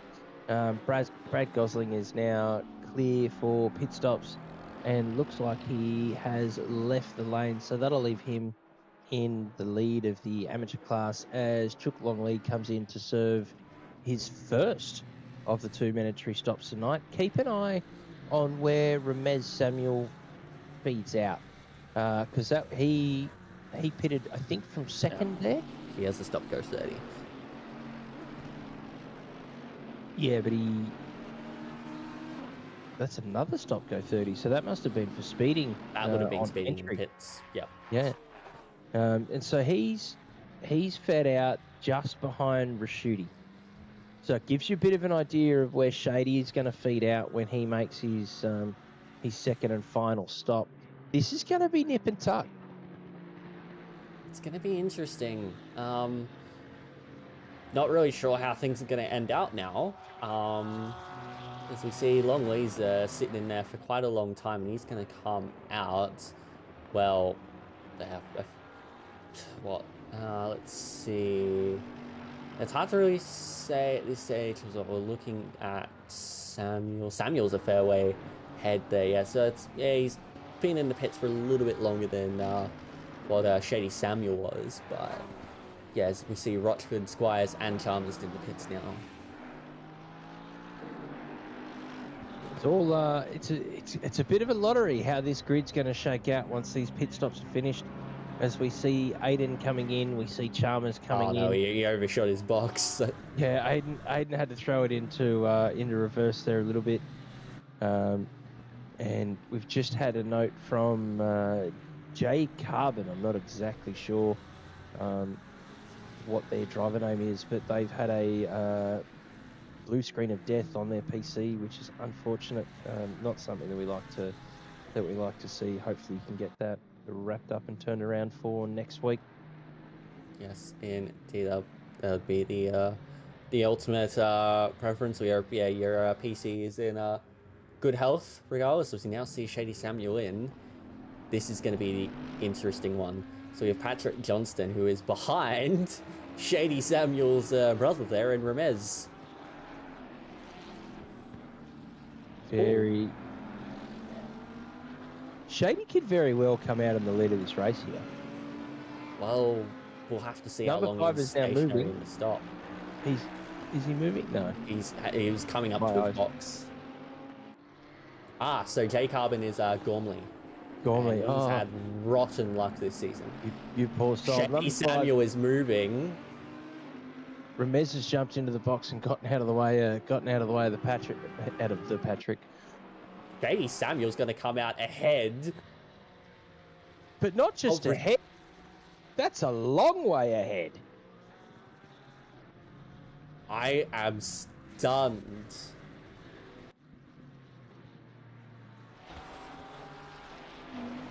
Wow. That is stunning from Shady Samuel. He stayed out there that whole time. He was in clear air all of the race. Yep, and He he didn't- used that to his advantage while the others Yeah. were stuck trying to overtake other cars. Like, You know, they had to move through the pack. They were Also, struggling between each other. pointing out, Moy and Talfik's gonna pick up second in this race at this stage. Wow. This was not an ending that I was expecting. This was not on my bingo card, Lexi. This race has really shaken out to be something quite thrilling. You know, masterclass there from Shady. You know, Well, just let's- hung out, drove his own race. What's As we see, where's Maddox going to feed out? He's going to feed out a long way back by the looks of it. Let's see. Although, no, not too far, actually. It's going to be tight here. He's going to be behind Shady Samuel, but ahead of Rashuti. So, yeah, he went long. Like, he was around the same time that everyone else when they pit, the first one, but he went very long his second stint. And now he's right behind Shady Samuel. Wow. Well, there you go. That was the strategy I called at the start of the broadcast, Lexi. Early on the first one, late on the second one, and we've seen that play out in a few drivers' favour tonight. Maybe I should swap the comms box for a strategy pit wall somewhere.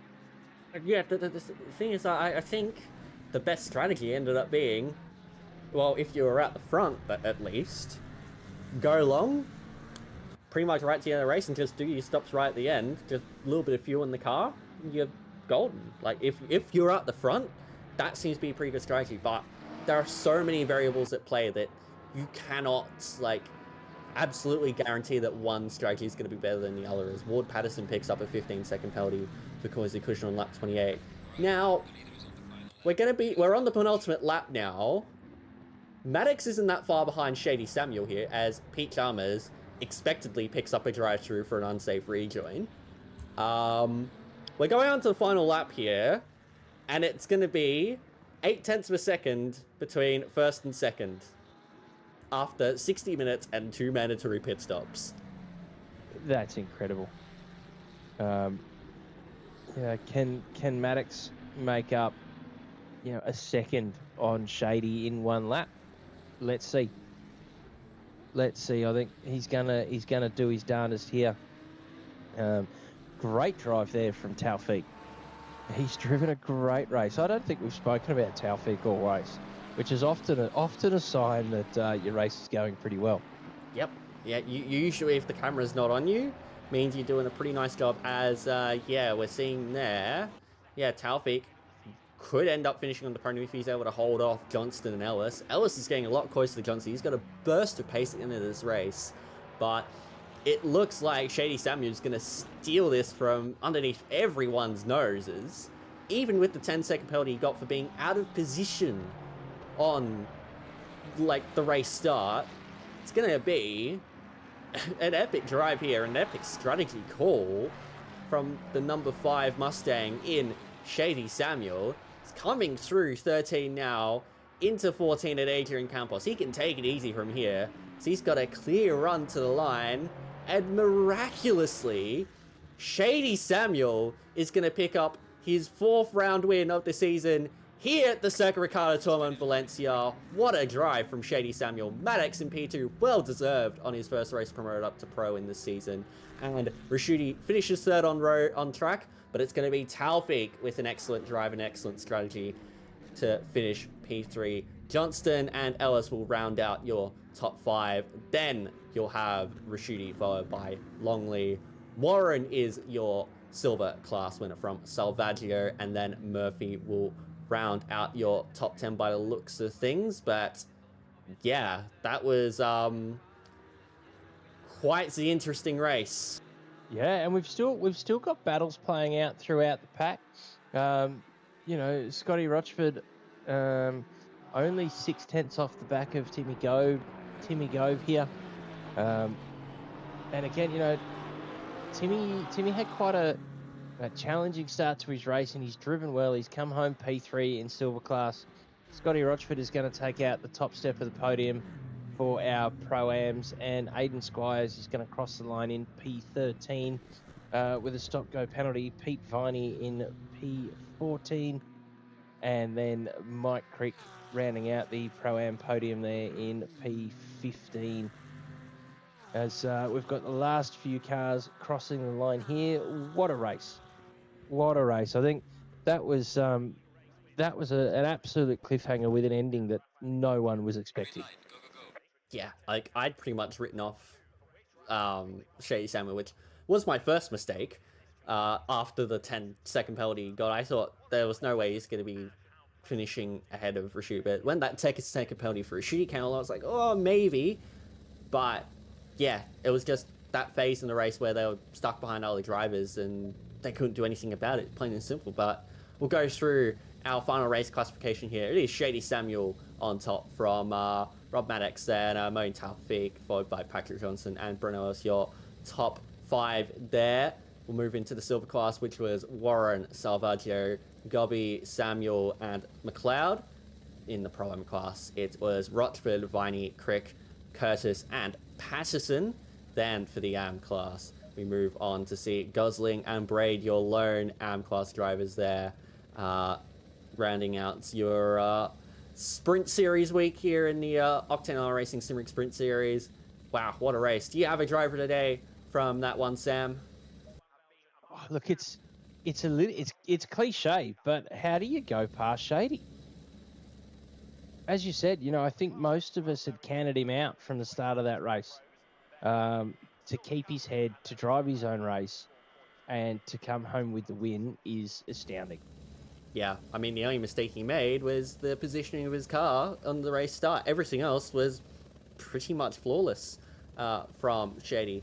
Although, I've got to give a lot of credit to Taufik there. He did not have the overall pace throughout this round, but his strategy was excellent. He put himself in a position to ultimately finish on the podium in a race that he could have easily been P7, P8. Like, that was a really good drive, I thought, from Taufik, and he deserves a lot of praise for that as well. In fact, yeah, like, just a really good round all round, and we're hoping to see far more of that in the upcoming weeks. But that will do us for tonight here from Valencia. It has been an absolute pleasure to commentate Split Red once again alongside you, Sam. Any last thoughts? Oh, look, I think Split Red are just showing us why they're the premier split in the league. You know, they're absolute bangers of races, the last two. So keep it up. Really looking forward to commentating the rest of the season. And I think that's it from us. Good night. Have a great weekend, and we'll see you next week. Thank you all. Goodbye.